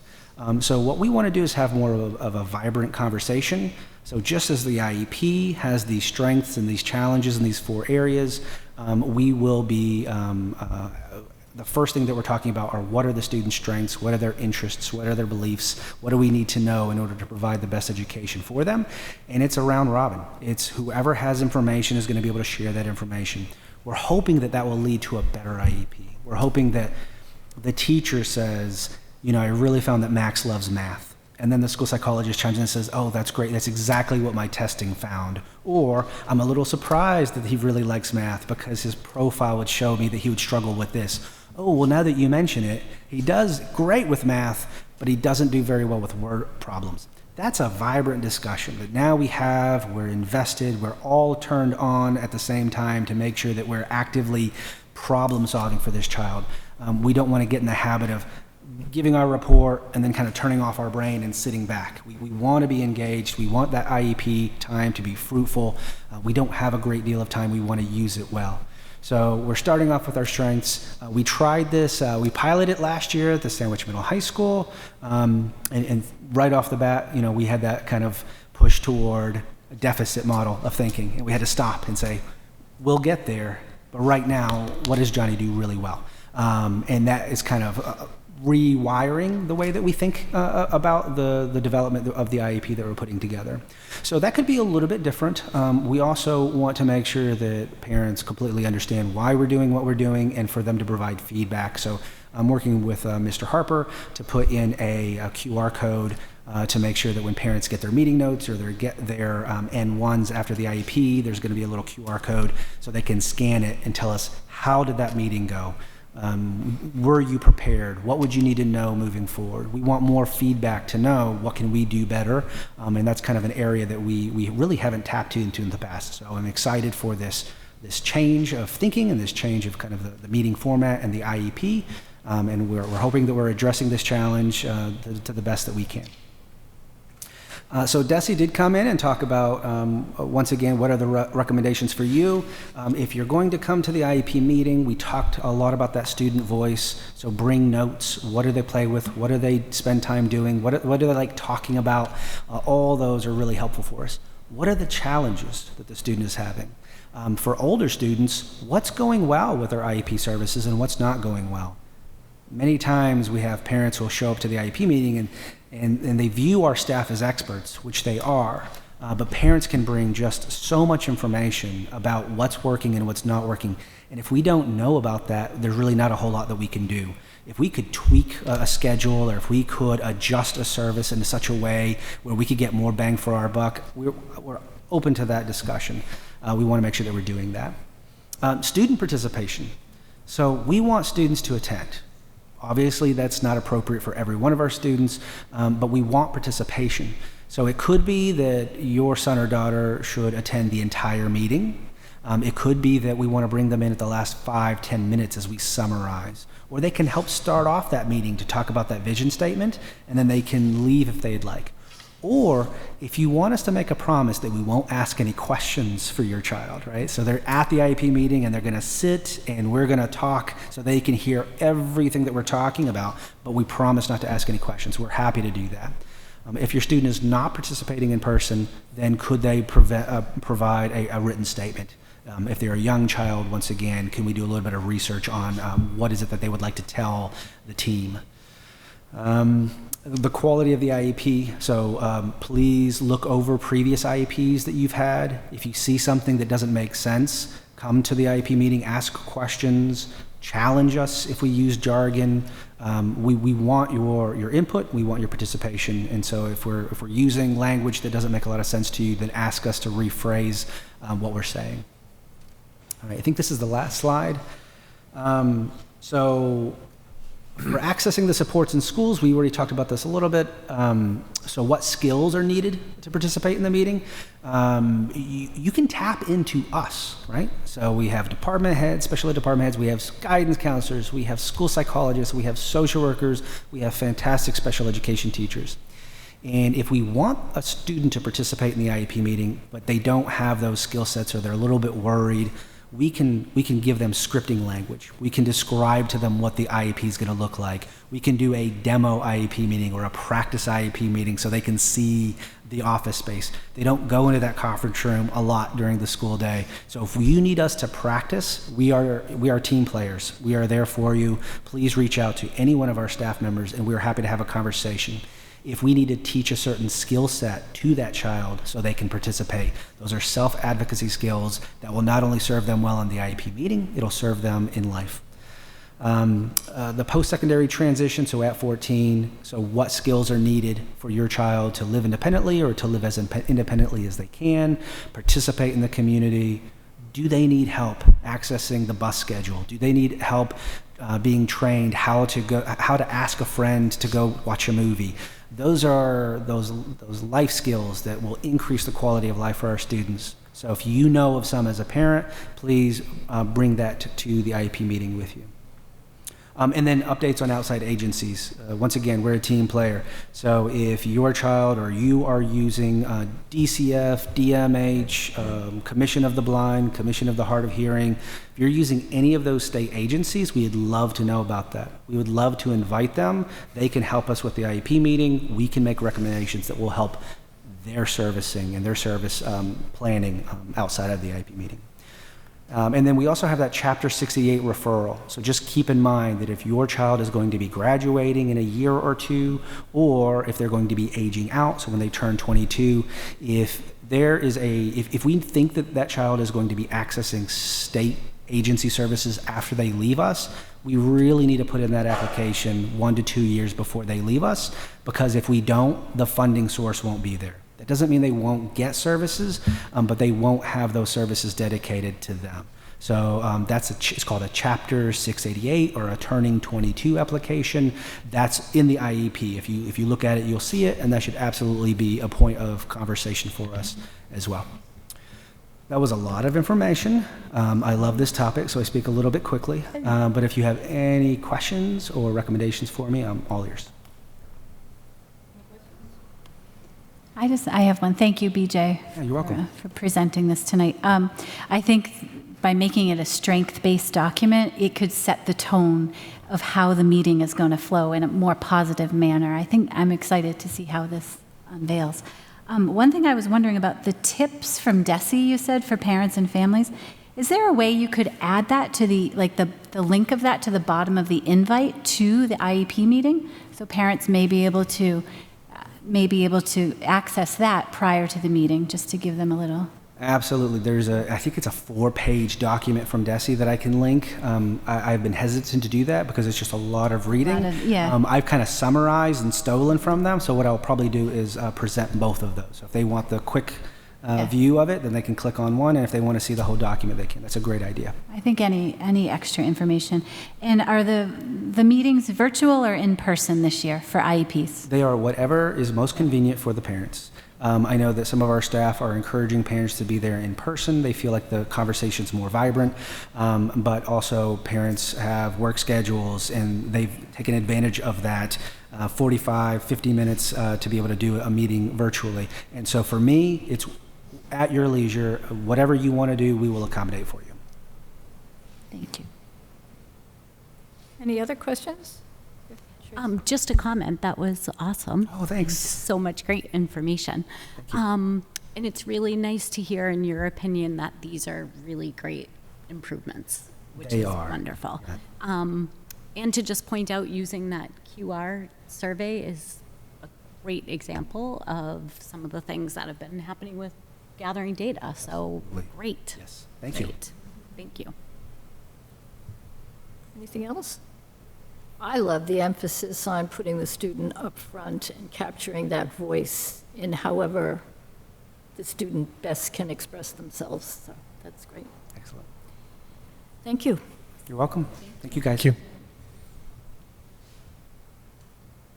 And next we have presentation of school improvement plans for 24-25. I don't know who's going first. Oh, Forest Hill's going first. Small to big.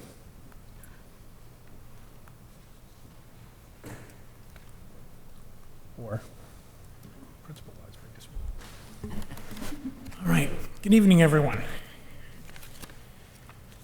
I'll try to be brief, but what I'm presenting, you're going to see a lot of continuation from last year. We had a lot of great initiatives last year. My feeling putting this plan together is we want to master this. I don't want to go year to year adding new initiatives and just kind of being a jack of all trades. We really want to master what we're doing.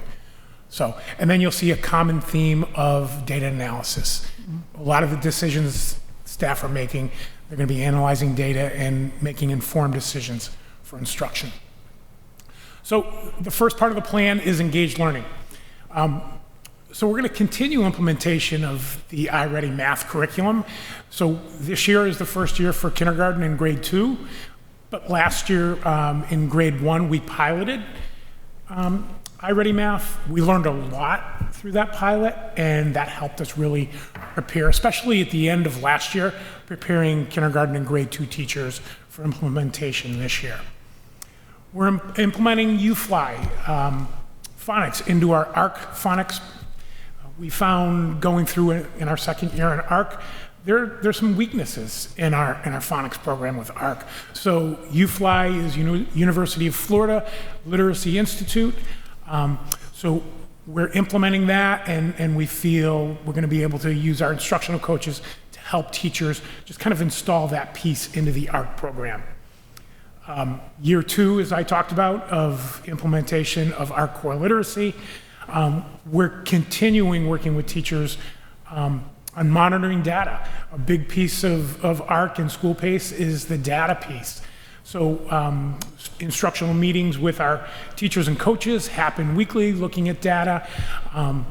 This year I'm putting in a monthly meeting with the entire grade level team, led by the team leader. I really want them to just be alone in the room looking at their data, owning their data, and letting them come to conclusions. I think that's a really important piece. And then I'm adding also in one-to-one meetings with teachers and instructional coaches each week, where we used to do one-to-one meetings, and I want to get back to them.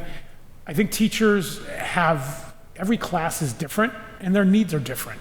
So adding in one-to-one meetings with the instructional coaches, really kind of supporting what every teacher needs, instead of just, it's great to work with the grade level, because I think on the whole, there are certain needs for the program, but the one-to-one meetings, I think, will really support teachers' individual needs. Again, talking about the use of data, just ongoing PD with our instructional coaches, our administration at Forestdale with myself and Kara Schofield, and the teaching peers to really look at data. In the use of, we use data with School Pace for ARC. We use it for iReady, for math. DESA is our social emotional screener that we use multiple times throughout the year. We're getting data from UFly and phonics, and we'll also get data from Hegarty.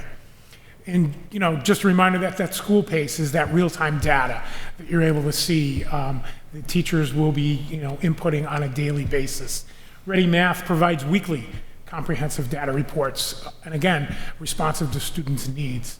And again, all of this use of data is helping us form these small groups, the small group instruction, which should be dictated by the data and assessments.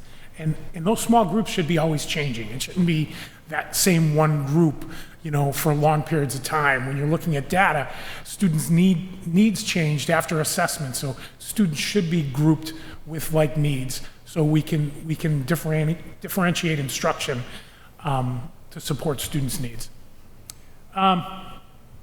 Creation of Forestdale team, data team. That's going to happen by January of 2025. Is our is our district plan calls for each school to have their own data team. One of the things we'll be doing is during PD time, starting in October, is our Our staff will be going through the DataWise MOOC, which is basically an online program talking about data and how to use data, just so we're all on the same page when we start using data as a team for the Forestdale team. And then, it sounds kind of basic, but having an assessment calendar. So ELA has their own assessment calendar, math has their own assessment calendar, but putting all of our assessments on one calendar for staff to see with timelines, I think is really helpful for administrators, for teachers, interventionists, coaches, just to be able to see what assessments are happening throughout the year and at what time and if there's any overlap. So that's going to be happening this year that we really haven't used before.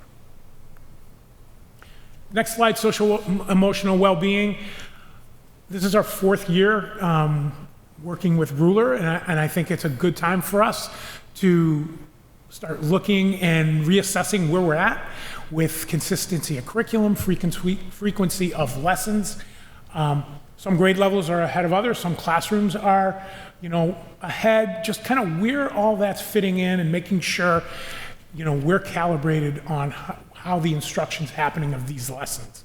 And especially the lessons continued with our social workers. So on top of the 26 lessons that the classroom teachers instruct throughout the year, the social workers come in regularly and do lessons with classrooms in preschool through grade 2. This year we've added in, and I'm really excited about this, so far we've had really good success, we've added in our social emotional room, or our transitional learning center. And this is a room that currently exists at Oak Ridge, and it exists at Sandwich Middle High School. This room is accessible by all students. And really, we're really trying to support students who frequently get dysregulated, and having them check in with the Transitional Learning Center teacher, Megan Lully, or the support staff of Teddy Byron. And really the idea is to keep them in the classroom. And when students start to get dysregulated, they kind of transition, work on coping skills, and then get transitioned back into the classroom so work can be completed. So there's not extensive time out of the classroom. We've really had good success with this. I have good staff in place with this program, and actually, kids check in throughout the day. So when they're doing what they should be doing, we continue to have check-ins, so they're going in, building relationships with Mrs. Lully, Mr. Byron, and so far we've had really good feedback, and just the whole tenor of the building is at ease because not my social workers are able to deliver IEP services to students, to meet with classrooms for lessons, and we're not always in a crisis mode. So this has been really helpful. We want to get back to, and Dr. Maruschek kind of mentioned about this in one of the pieces of school attendance, but a sense of belonging. And we're going to start back with school-wide assemblies. And we used to do this before the pandemic, and we stopped doing it after the pandemic, but we're going to start bringing back school-wide assemblies and bringing a sense of belonging for our students and reinforcing social emotional learning principles along with DEIB principles. And just getting the whole school body together and having a sense of pride and belonging at Forestdale. And then we started this project last year. We're going to continue to do it, but students making kindness rocks. This was an amazing project that the elementary PTA worked with us, was able to provide us rocks, paint brushes. Kids were able to create rocks with positive messaging on it, just kindness. And if you go into the Forestdale School in our front garden area and around our trees, all these rocks are displayed. So it's really awesome to see kids when they're coming into school or leaving, they're walking by with friends, trying to point out where their rocks are or looking at other rocks kids have made. And again, this positive feeling and with kindness rocks around the building. So we're going to continue that this year. The next is inclusive practices, and we're going to be working with BJ McNamara. He's helped us provide professional development for our staff with our co-teaching consultant, Sonia Kunkel. And actually, the first 2 sessions for staff are October 1st and October 2nd. That's coming along. And again, giving staff professional development and support in those co-taught rooms. Again, using data to form our small groups, differentiating instruction, and really analyzing data and making informed decisions on instruction. But again, making sure groupings change, we're not stagnant with groups. And again, monitoring this small group instruction with walkthrough, classroom observations, using culturally responsive teaching practices. In the next one's, defining specially designed instruction for use in co-taught, but also in general ed classrooms. A lot of times, staff feel like specially designed instruction, SDI, that's special ed. And I disagree with that. I think if we're trying to meet the needs of every learner, especially in a general ed classroom, everybody's not at the same level. You've got some students that are slightly below grade level, at grade level, and then above grade level. So we should be trying to design instruction to meet every kid's level. And that's not only in special ed, that's in our general ed classrooms. So that's really on us to define specially designed instruction, and so staff understand that, hey, this can be used in all classrooms throughout the building. And then the last piece is I want to provide time, just time for staff to collaborate with one another, right? Especially in our co-taught rooms. And I think that's really important, that they're not on an island by themselves. So not only time to meet with the co-teacher of the general educator and the special educator, but all 3 co-teaching rooms in our building meeting once a month to kind of brainstorm, talk about what's working, what's not working, and then supporting one another. And optimal learning environment. This is a big one for me. School safety. And I think it's important we continue training our staff in our safety drill protocols, building evacuations, lockdowns. Okay, where are you going to go if you're on the playgrounds and there's a lockdown? Well, knowing where the rally points are. Again, continually going over that with staff.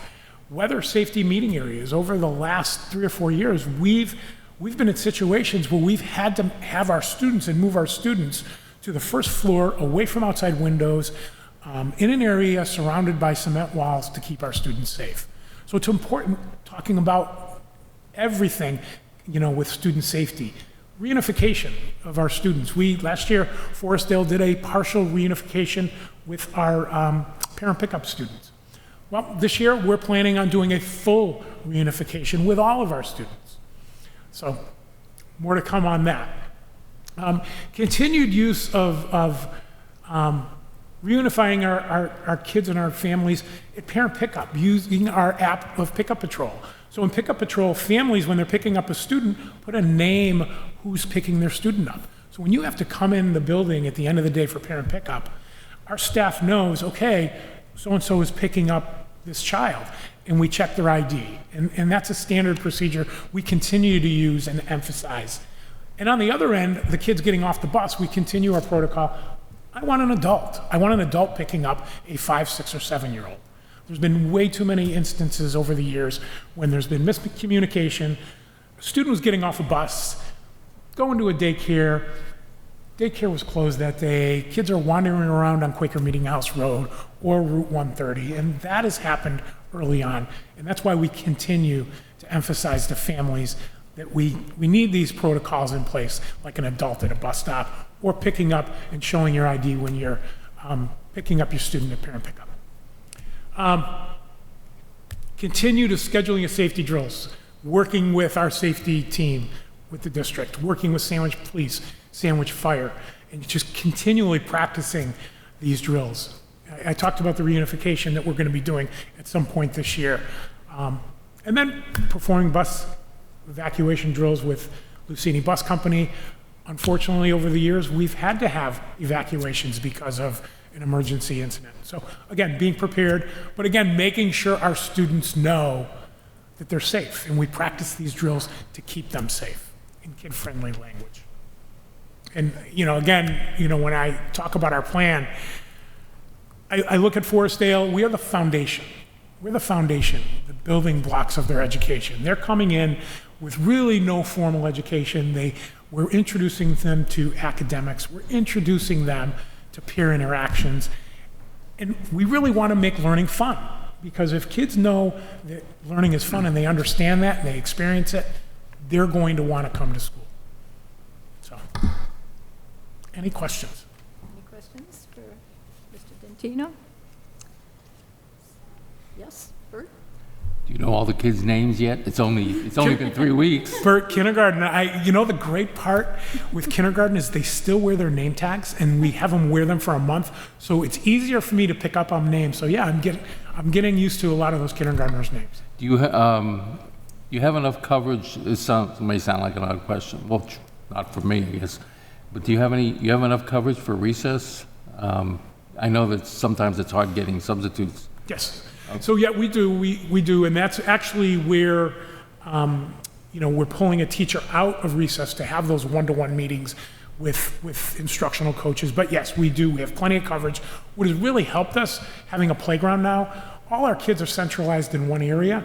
When we had recess out in the front, they were all over the bus. It was so hard to be able to keep eyes on all those kids. But now, being able to strategically spread out our staff, I think we have really good coverage in that one area. And then, of course, kids are going to want to go on the field and access that part. So we just have to make sure they're in close proximity of the playground. Yeah, I asked that question because yesterday in the Nauset Elementary, they pulled down people with ties, jackets, suits to cover from the central office to cover recess duty. So I'm glad you're Yes. getting good coverage. I think it's important our teachers do recess because, number one, they know the kids really well. They can anticipate any issues, and they really can support kids. And sometimes when you're pulling like parent volunteers to do it, they don't understand the dynamics that are happening in the classroom and with kids and their peers. No, I haven't seen parent volunteers. Yeah, some school districts, and I've talked to other that? principals, I don't, but other schools do have volunteers come in to do. Because wouldn't there be a liability issue? There would be a lot of things. I think there's a lot of issues that would concern me. Okay, all right. Thank you. Anything else? Ms. Hill? Thank you. Yes, you got it. Thank you, Mr. D.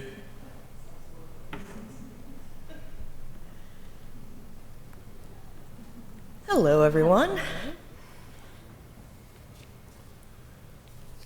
Okay, so at Oak Ridge, we had this opportunity during our summer retreat to kind of talk about the 3 large buckets that we wanted to focus on during the year. And for Oak Ridge, we started that with coming up with our why statement, and our focus is really so all students can thrive while they become the best versions of themselves. And to do that, we felt that we needed to focus on the ideas of continuous growth, equity, and climate and culture. So I'm going to kind of walk you through those today.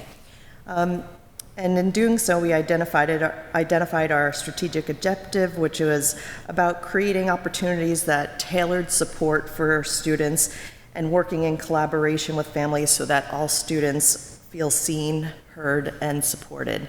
So in doing that, we're focusing on areas of co-teaching, our DEIB initiatives, and particularly high-quality instruction and intervention. So we focused on several different action steps, as you'll see here. We've decided to focus our target on our largest subgroup, which is special education. And so when you review this, you'll notice a lot of our action steps are around professional development for special education co-teaching teams, informing teachers around the DCAP, and doing more professional development to support our ESP population. In our DEIB group, where Dr. Miller is part of our team, we're looking at an initiative called Community Cares, where we're designing some education for parents to help them better understand what we're trying to achieve in making our school environment inclusive for all students. In the area of growth, this is really for us about meeting students where they are and understanding their unique abilities and their voice and leveraging instruction to meet their needs. So we focus a lot on personalized education, which is something that you also heard Chris speak about earlier. As we do that, we're really trying to focus on student engagement As you look at the steps that we have in our action plan, they're really around trying to make sure we're thinking about involving students, particularly in our area of 7 Cs, throughout all of the coursework that we have, so building those skills of communication, collaboration, and critical thinking. To do that, we are focusing on certain strategic initiatives around the DataWise implementation, which you also heard Chris reference, student voice, which you heard BJ talk about, and ownership of learning. So as you look over our action steps, you'll see things like the DataWise cycle that Chris referenced, which was through our training that we did up at Harvard last year. We've been working on that as part of our district leadership team, and now we're going to be rolling it out into building-based data teams, as you also heard in Chris. So you're seeing a lot of these through lines going from pre-K all the way up to 12. We are focusing a lot on using our iReady materials to help students set goals in their own learning and having student conferences with them after each of those administrations to kind of help students understand where their areas of strength are, but also the areas where they need to grow and how to build a plan with them in order to reach their goals. And in 6th grade in particular, we're looking at learning more about doing student-led conferences so students can then present to parents about what they understand about their strengths and becoming more advocates in their own education. In the next slide, you'll see that we're also talking about recognizing and highlighting student growth and focusing with teachers and admin around providing effective feedback for educators on how to best support students in that area of growth. So providing the feedback for the teachers so they can better support students. And finally, in our area of climate and culture, we are really focused on trying to create a positive and joyful school climate where connection is at the base of that, where everyone feels valued, supported, and is motivated to thrive. So as you also heard Chris, Ruler is a big focus at our school, and we're trying to also find opportunities to celebrate the achievements, whether they're big or small, and highlight the contributions that students are making to our school community. And as you see, some of the focus areas that we have there are around those ideas of highlighting student success, using the Ruler Charter. As you heard Chris mention before, all of our classrooms also have a charter, which is really where the students work collaboratively as a team in each classroom to talk about how they want to feel in school. But it's not just about how they want to feel in school, it's also about what actions they're going to take to help that happen. So it also takes the student voice and amplifies it and has them commit to actions that they want to take to make sure that they and all the students in their classroom community feel that way. And as you look at the initiatives that we have going on, we have the continuation of Ruler, and again, making sure that we are focusing on the lessons. Ruler is a program that's through Yale School, so we're actually focused on that and been continuing that. We're doing a lot to highlight faculty and the contributions that our wonderful staff make every day, and also making sure that we are doing celebrations of student success, highlighting their growth in both reading and math. And that is it for Oak Ridge. I'd be happy to take any questions for you. I just have a comment, not a question. I was really excited reading about under climate and culture, about recognizing the teachers' successes and highlighting all the different capacities throughout the year, the faculty spotlight for improved connections, recognizing the successes of the teachers. So I think that's awesome. And I think it kind of goes hand in hand with our Golden Apple Award, too, that we should probably try to revisit to do it twice a year. So. Well, I think when you have a positive school community among the adults, yes, it reflects with the students as well. So it boosts things morale. feed off of one another. It's wonderful. And when I was trying quickly to go for approval of the 12th year of the Yellowstone in Grand Teton, Grand Teton, I keep on messing up the wrong syllable, that field trip. And every single one of those teachers Amazing. that are chaperones are rock stars, not only at Oak Ridge, but also in our district. So to your point, Danielle, and to Trish, there's a lot to celebrate there. We gave one of those golden apples out virtually because they were on the trip. Yeah, Yes, Arthur. exactly. Yeah. Anything else? Yes, Bert. So far, both of your reports, Chris, have gotten really to the point very quickly. I really appreciate that. Do you have any issues with having enough staff? So we are fully staffed at Oak Ridge. As we have needs that develop during the course of the year, we always reach out to the superintendent for his support and have been very lucky to always get that support when needed. So you're no. We are fully staffed right now. Okay, Yeah. thank you. Yeah. Okay. Thank you, everyone. Thank you.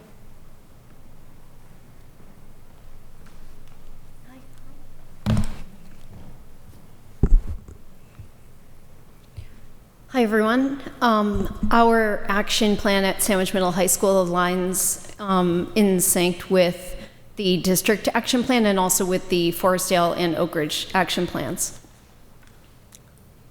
So just in a general, I'm sure you have like the specific details of our areas of accomplishment in your packets. However, in this presentation, I'm just doing an overview. So our focus areas are learning, focused on student engagement, teaching, inclusive practices, culture, belonging, outreach, communication, and then sustainability and security through the optimal learning environment, which you've heard my colleagues echo earlier. So for engaged learning, we have a variety of different action steps that we're going to take. The innovative career pathways is well underway in the computer science field, and we're moving towards business and the sciences as well. So that's up and coming. Personalized learning platforms would be like the iReady independent pathway, where students' learning is designed and tailored to their actual learning needs. Deeper learning professional development for staff, which is essentially bringing relevant real-world application of skills into content. So that's a major focus at Sandwich Middle High School this year, to kind of flip that instructional practice and make learning mean something to students and relatable.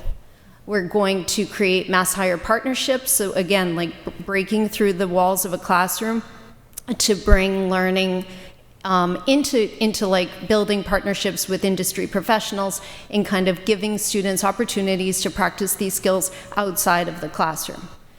The pilot internship program as well through the Work-Based Learning Alliance, and completing the Applied Learning Leadership Institute through the 1-8 Foundation, which has been phenomenal for visiting high-performing schools that are really successful with applied learning techniques. As far as inclusive practices go, our focus is going to be on student discourse, which is essentially taking the cognitive load of the instruction away from the teacher and giving it to the students. So we are working towards providing staff a toolkit, essentially, on how do you do that? How do you have self-discovery and allow the students to kind of find, through curiosity, the answers to what you're trying to teach them. So this is directly related to applied learning. We also we continue to work with co-teaching practices in the middle school in all areas. Vertical alignment, 7 through 12. Culturally responsive practices through our DEIB work and Facing History, Schools Where We Belong. We have so many different partnerships happening at the middle high school that 100% merge into this kind of focused area of engaged learning, inclusive practices, culturally responsive classroom, and individual learning as well. So meeting a child where they are. Belonging, just like the same as Chris and Trish just recently said, a cultural focus on belonging. So not only giving the students the voice in the classroom, but also connecting with them outside of the classroom as well, and finding opportunities for them to connect, from older kids to younger kids, safe spaces, social emotional skill building. We are working with Project 351, the Playbook Initiative, that comes with its whole playbook for us to build anti-bias, anti-discrimination scenarios to work with kiddos on kind of being an upstander and helping them through those situations. And we just started with Schools Where We Belong, which is a program where they actually come and work with the content in the curriculum that we're working with, that we teach, and just showing us new ways to kind of have students participate and become involved. So we're really excited about that. The optimal learning environment as well, that I'm sure you just heard that, and that's based on the safety piece, on psychological safety, emotional safety, physical safety for kids. So not just the security, but like the space as well, and providing those spaces, running those drills, having staff be really comfortable, having the building be equipped with the current, most sophisticated technology we have to keep the kids safe, and also to access curriculum in the most efficient way, which we do have a great technology support in Bryce Harper, and he's constantly upgrading all the time. And the communication piece is always running through every single one of these initiatives, but also with the action. And this is based on, again, like the community outreach, and I think we saw that through the handbooks. And so we are constantly circling back, collecting feedback, reviewing policy, collecting feedback from parents and students. And we had that tonight, which is very helpful earlier. To any policy needs revision and it needs reflection. So that's a big piece for us. We're going to do surveys and collect that feedback, get information from our school council members, and also celebrate, just like Trish just said, celebrate all the good things that are happening in the school and the kids and the teachers and everything that's going on that's so well, and open the doors to the school again. Like I think during COVID, schools kind of shut down and there wasn't that family participation piece, and making an intentional effort to showcase events and have families in and celebrate student work. And I think that's it. Do you have any questions? Comment? Yep, Brett, Bert? Okay. You mentioned, I know what co-teaching is in the elementary school, but what's an example of it at the high school? Sure. So co-teaching is a partnership between a general education teacher, for example, math, and a special education teacher. So they co-teach that classroom. So you have both in the classroom? Both in the classroom, delivering instruction together. Okay.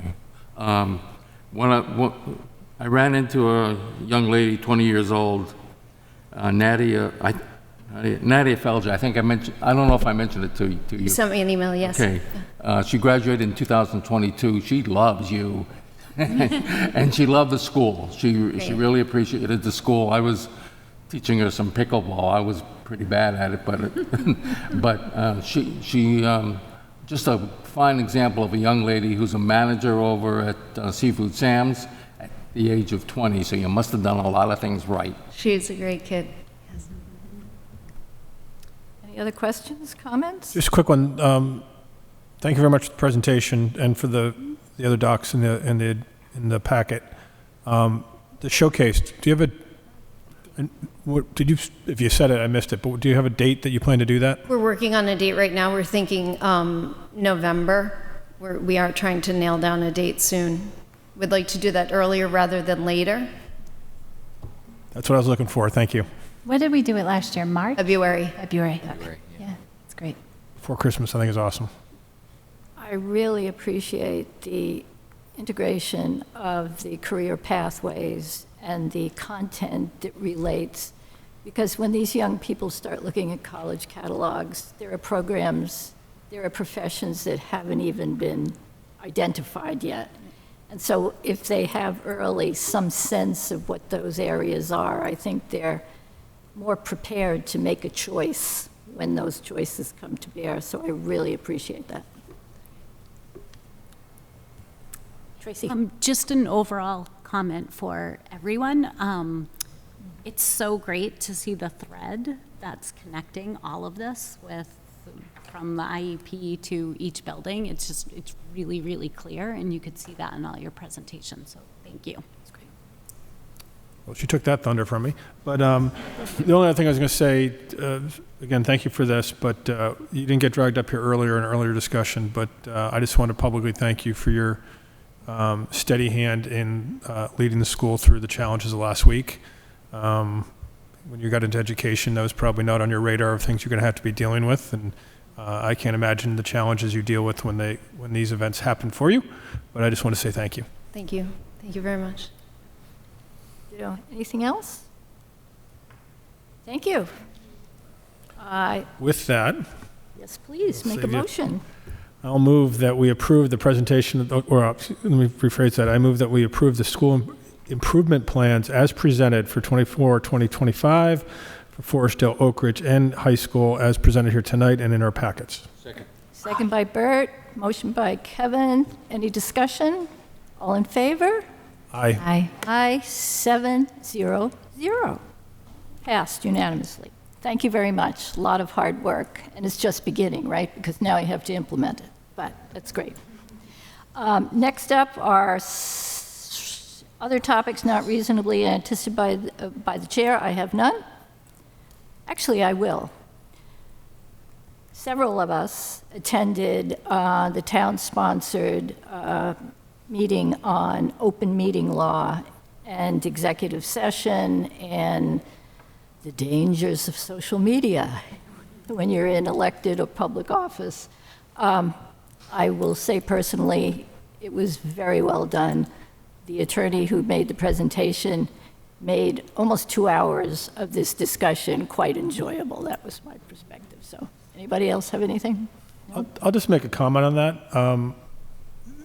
Lots of times things do spill into social media, and you'll probably notice that members of this committee never publicly comment on them. It's not because we don't care or we're not interested or thinking about it or even possibly reading what's being said. By law, if there is 4 of us on a community group and one of us speaks to a school-related topic, 4 of us constitute a quorum, and that could be considered a violation of open meeting law. I know that, people might scratch their heads about that, but that is the law, that is the Attorney General's interpretation of it. So that's why you generally see us not comment there. It's not because we're not engaged or don't care. We are trying to ensure compliance with open meeting law. Sorry to bore you in the weeds, but that's just the reality. Thank you, Kevin. Great summary. Moving on, subcommittee reports. Policy subcommittee. Policy Subcommittee finished our review tonight of the G section policies, so we'll have those for you to present and vote on next week. We started to dive into the J policies. We skipped over the I policies erroneously, but we'll get back to those. So there'll be a lot more coming up. J is pretty rich and a lot of policies specifically around students, student rights, student interactions. So that'll be a pretty beefy one. Thank you for your work on that. Danielle and I were commenting earlier that negotiations is intense, but for a concentrated period of time, your duty goes on and on and on. But Tell California. I would just when you do put it on the agenda, I would just recommend we do it once as a first reading, so the full committee can ask questions, and then and that gives everybody a full couple weeks to digest it, because there is a lot of information there, and then we do a second reading for the vote. Liaison Advisory Committee reports. Danielle? Just a quick one. There was a CPAC meeting last night held at Oak Ridge Special Ed Parent Advisory Council where BJ McNamara was present, and he reviewed the IEP process, the new IEP form with parents, answered some questions. Also, we discussed there's a new parent guardian portal that is going to be uploaded for the system, so any families with students on an IEP, they can digitally access their IEPs, their progress reports.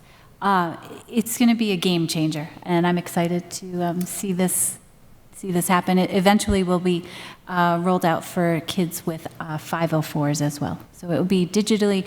The last 2 years of reports, IEPs, will be uploaded into the system, so easy access. That's great. So thank you for all that hard work. Lisa, BJ, all of you. I have a quick update. Oh, go ahead. No, you first, ma'am. I'm sorry. Update from the Cape Cod Collaborative. They are searching for a new CEO, and that application period has closed, and the board hopes to have all the interviews completed and a finalist identified by the 18th of October. I'll just also mention the safety committee, the school safety committee did meet last week, regular scheduled monthly meeting to kick off the year. Looking at a number of different initiatives, as I kind of mentioned earlier tonight, different drills and exercises, but also some infrastructure initiatives that they'll continue to be working on as the year progresses. Any other committee reports, subcommittee reports? Okay. Moving on to warrants. I move that we approve the warrants as presented and signed by majority of the committee. Second. Second by Danielle. Any discussion? All in favor of accepting the warrants, say aye. Aye. Aye, 700, passed. This is time for our second public forum. Does anybody wish to be heard at public forum? Come on down. Just check in over here if you haven't already done so with the administrative assistant.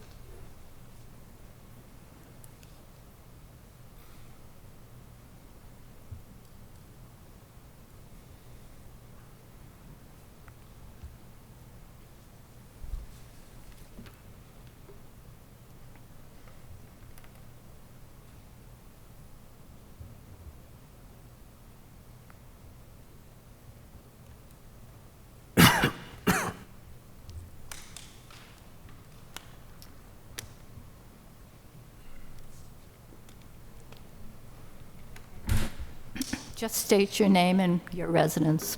Beautiful. I'm Nicole Tompkins Hughes. I go by Nick. I'm going to start a stopwatch because I know it's 3 minutes, right?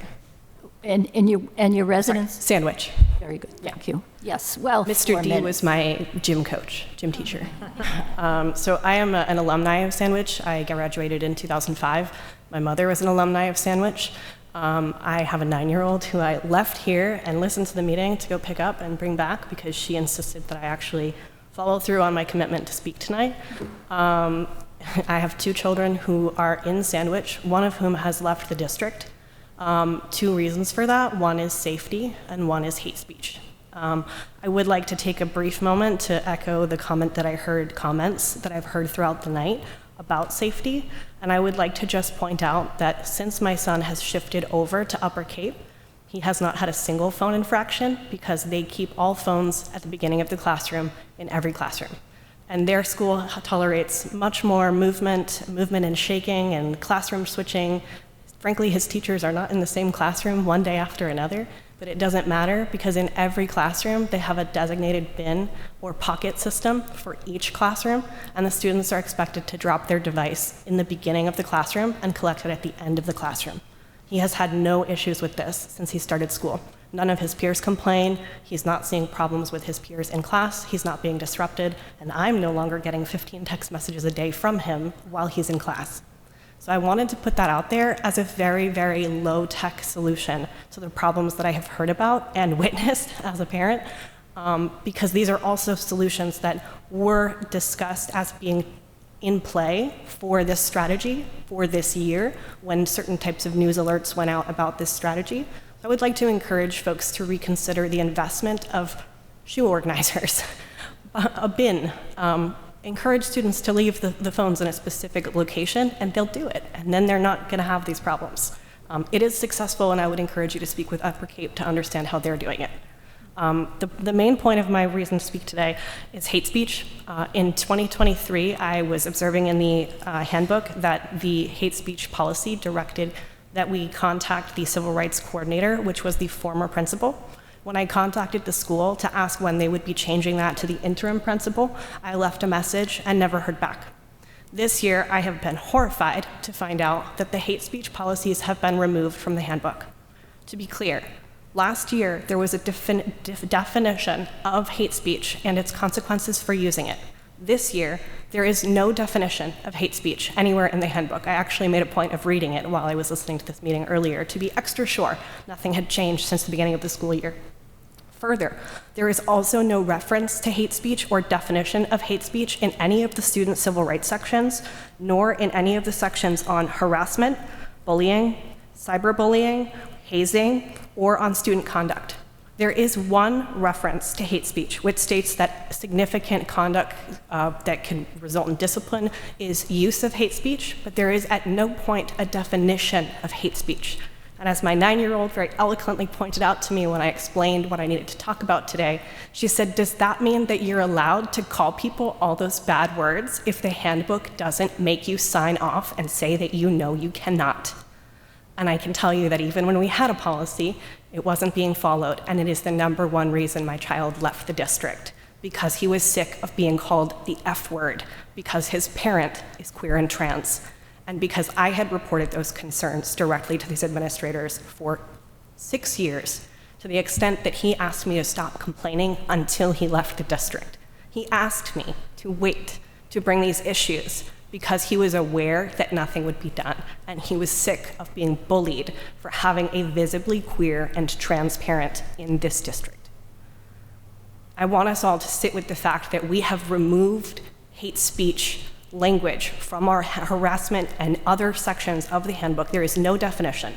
Immediately following an incident last year where students used hate speech to haze, bully, and harass their peers on the baseball team, I have also seen that language used in almost every other incident that this district has addressed in the last 5 years. Almost every single one of them has used hate speech. I would like us all to take in the gravity of the decision to remove that policy and consider including its revision in upcoming policy subcommittee meetings. Thank you. Thank you.